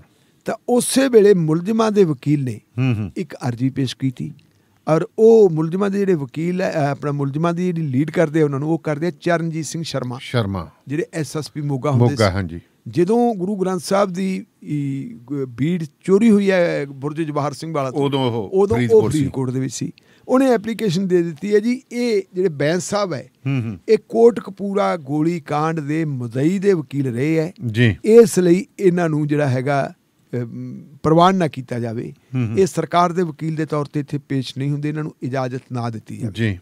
ਬੈਂਸ ਸਾਹਿਬ ਨੇ ਉਹਦਾ ਜਵਾਬ ਦਿੱਤਾ, ਉਹ ਕਹਿੰਦਾ ਨਹੀਂ ਕੋਈ ਗੱਲ ਹੀ ਨਹੀਂ ਹੈ, ਮੈਂ ਇੱਕ ਵਕੀਲ ਆ ਤੇ ਵਕੀਲ ਕਿਸੇ ਨੂੰ ਵੀ ਰਿਪਰੈਜ਼ੈਂਟ ਕਰ ਸਕਦਾ। ਜੀ ਜੀ ਬਿਲਕੁਲ, ਮੈਂ ਤੁਹਾਨੂੰ ਤਾਂ ਰਿਪਰੈਜ਼ੈਂਟ ਨਹੀਂ ਕੀਤਾ, ਜੇ ਤੁਹਾਨੂੰ ਰਿਪਰੈਜ਼ੈਂਟ ਕੀਤਾ ਹੋਵੇ ਤੇ ਤੁਹਾਡੇ ਖਿਲਾਫ ਆਵਾਂ ਫਿਰ ਤਾਂ ਹੈ। ਇਹ ਉਹਨਾਂ ਨੇ ਗੱਲ ਕਹੀ ਤੇ ਮਾਣਯੋਗ ਅਦਾਲਤ ਨੇ ਕਹਿਤਾ ਜੀ ਕੋਈ ਗੱਲ ਨਹੀਂ, ਆਪਾਂ ਇਹਦਾ ਬਾਅਦ ਦੇ ਵਿੱਚ ਦੇਖਾਂਗੇ।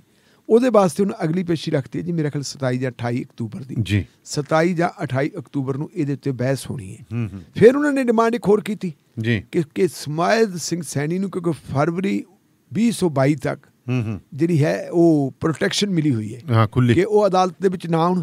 ਇਸ ਕਰਕੇ ਜੀ ਕਹਿੰਦੇ ਜਿੰਨੀ ਦੇਰ ਤੱਕ ਇੱਕ ਅਕਿਊਜ਼ਡ ਇੱਥੇ ਨਹੀਂ ਆਉਂਦਾ, ਇੱਕ ਮੁਲਜ਼ਮ ਇੱਥੇ ਨਹੀਂ ਆਉਂਦਾ, ਸਾਨੂੰ ਵੀ ਨਾ ਸੱਦਿਆ ਜਾਵੇ, ਚਾਰਜ ਨਾ ਫਰੇਮ ਕੀਤੇ ਜਾਣ। ਕਿਉਂਕਿ ਜੇ ਚਾਰਜ ਫਰੇਮ ਹੋ ਗਏ ਦਾਨੇਵਾਲੀਆ ਸਾਹਿਬ ਫਿਰ ਨਾਲ ਦੀ ਨਾਲ ਸੁਣਵਾਈ ਸ਼ੁਰੂ ਹੋ ਜਾਣੀ ਹੈ। ਜੇ ਚਾਰਜ ਫਰੇਮ ਹੋ ਗਏ, ਜਿਹਨੂੰ ਆਪਾਂ ਕਹਿੰਦੇ ਜੁਰਮ ਐਦ ਹੋ ਗਿਆ, ਜੁਰਮ ਐਦ ਨਾ ਹੋਵੇ ਇਹਨੂੰ ਰੋਕਣ ਵਾਸਤੇ ਉਹਨੂੰ ਪਾਪੜ ਬੇਲੇ ਜਾ ਰਹੇ ਹੈ।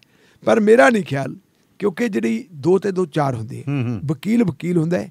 ਵਕੀਲ ਜਿਹੜਾ ਹੈ ਕਿ ਅਜਿਹੀ ਹਸਤੀ ਹੈ, ਇਹ ਨਾਇਬ ਤਹਿਸੀਲਦਾਰ ਤੋਂ ਲੈ ਕੇ ਦੇਸ਼ ਦੇ ਰਾਸ਼ਟਰਪਤੀ ਤੱਕ ਕਿਤੇ ਵੀ ਪੇਸ਼ ਹੋ ਸਕਦਾ। ਇਹ ਉਹਨਾਂ ਕੋਲ ਅਧਿਕਾਰ ਹੈ, ਕਿਉਂਕਿ ਕਈ ਵਾਰੀ ਇਹ ਆ ਜਾਂਦਾ ਕਿ ਤੁਹਾਡੀ ਤੁਸੀਂ ਕਲੈਸ਼ ਆਫ ਇੰਟਰਸਟ ਨਾ ਹੋਵੇ।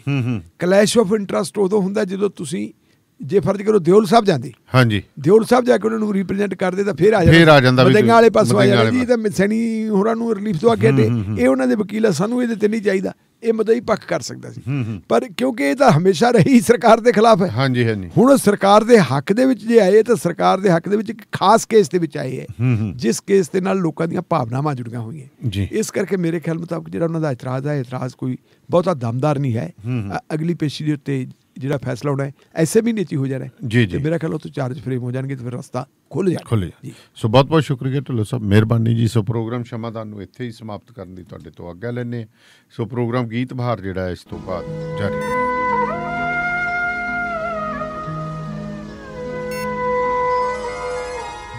ਸ਼ਮਾਦਾਨ।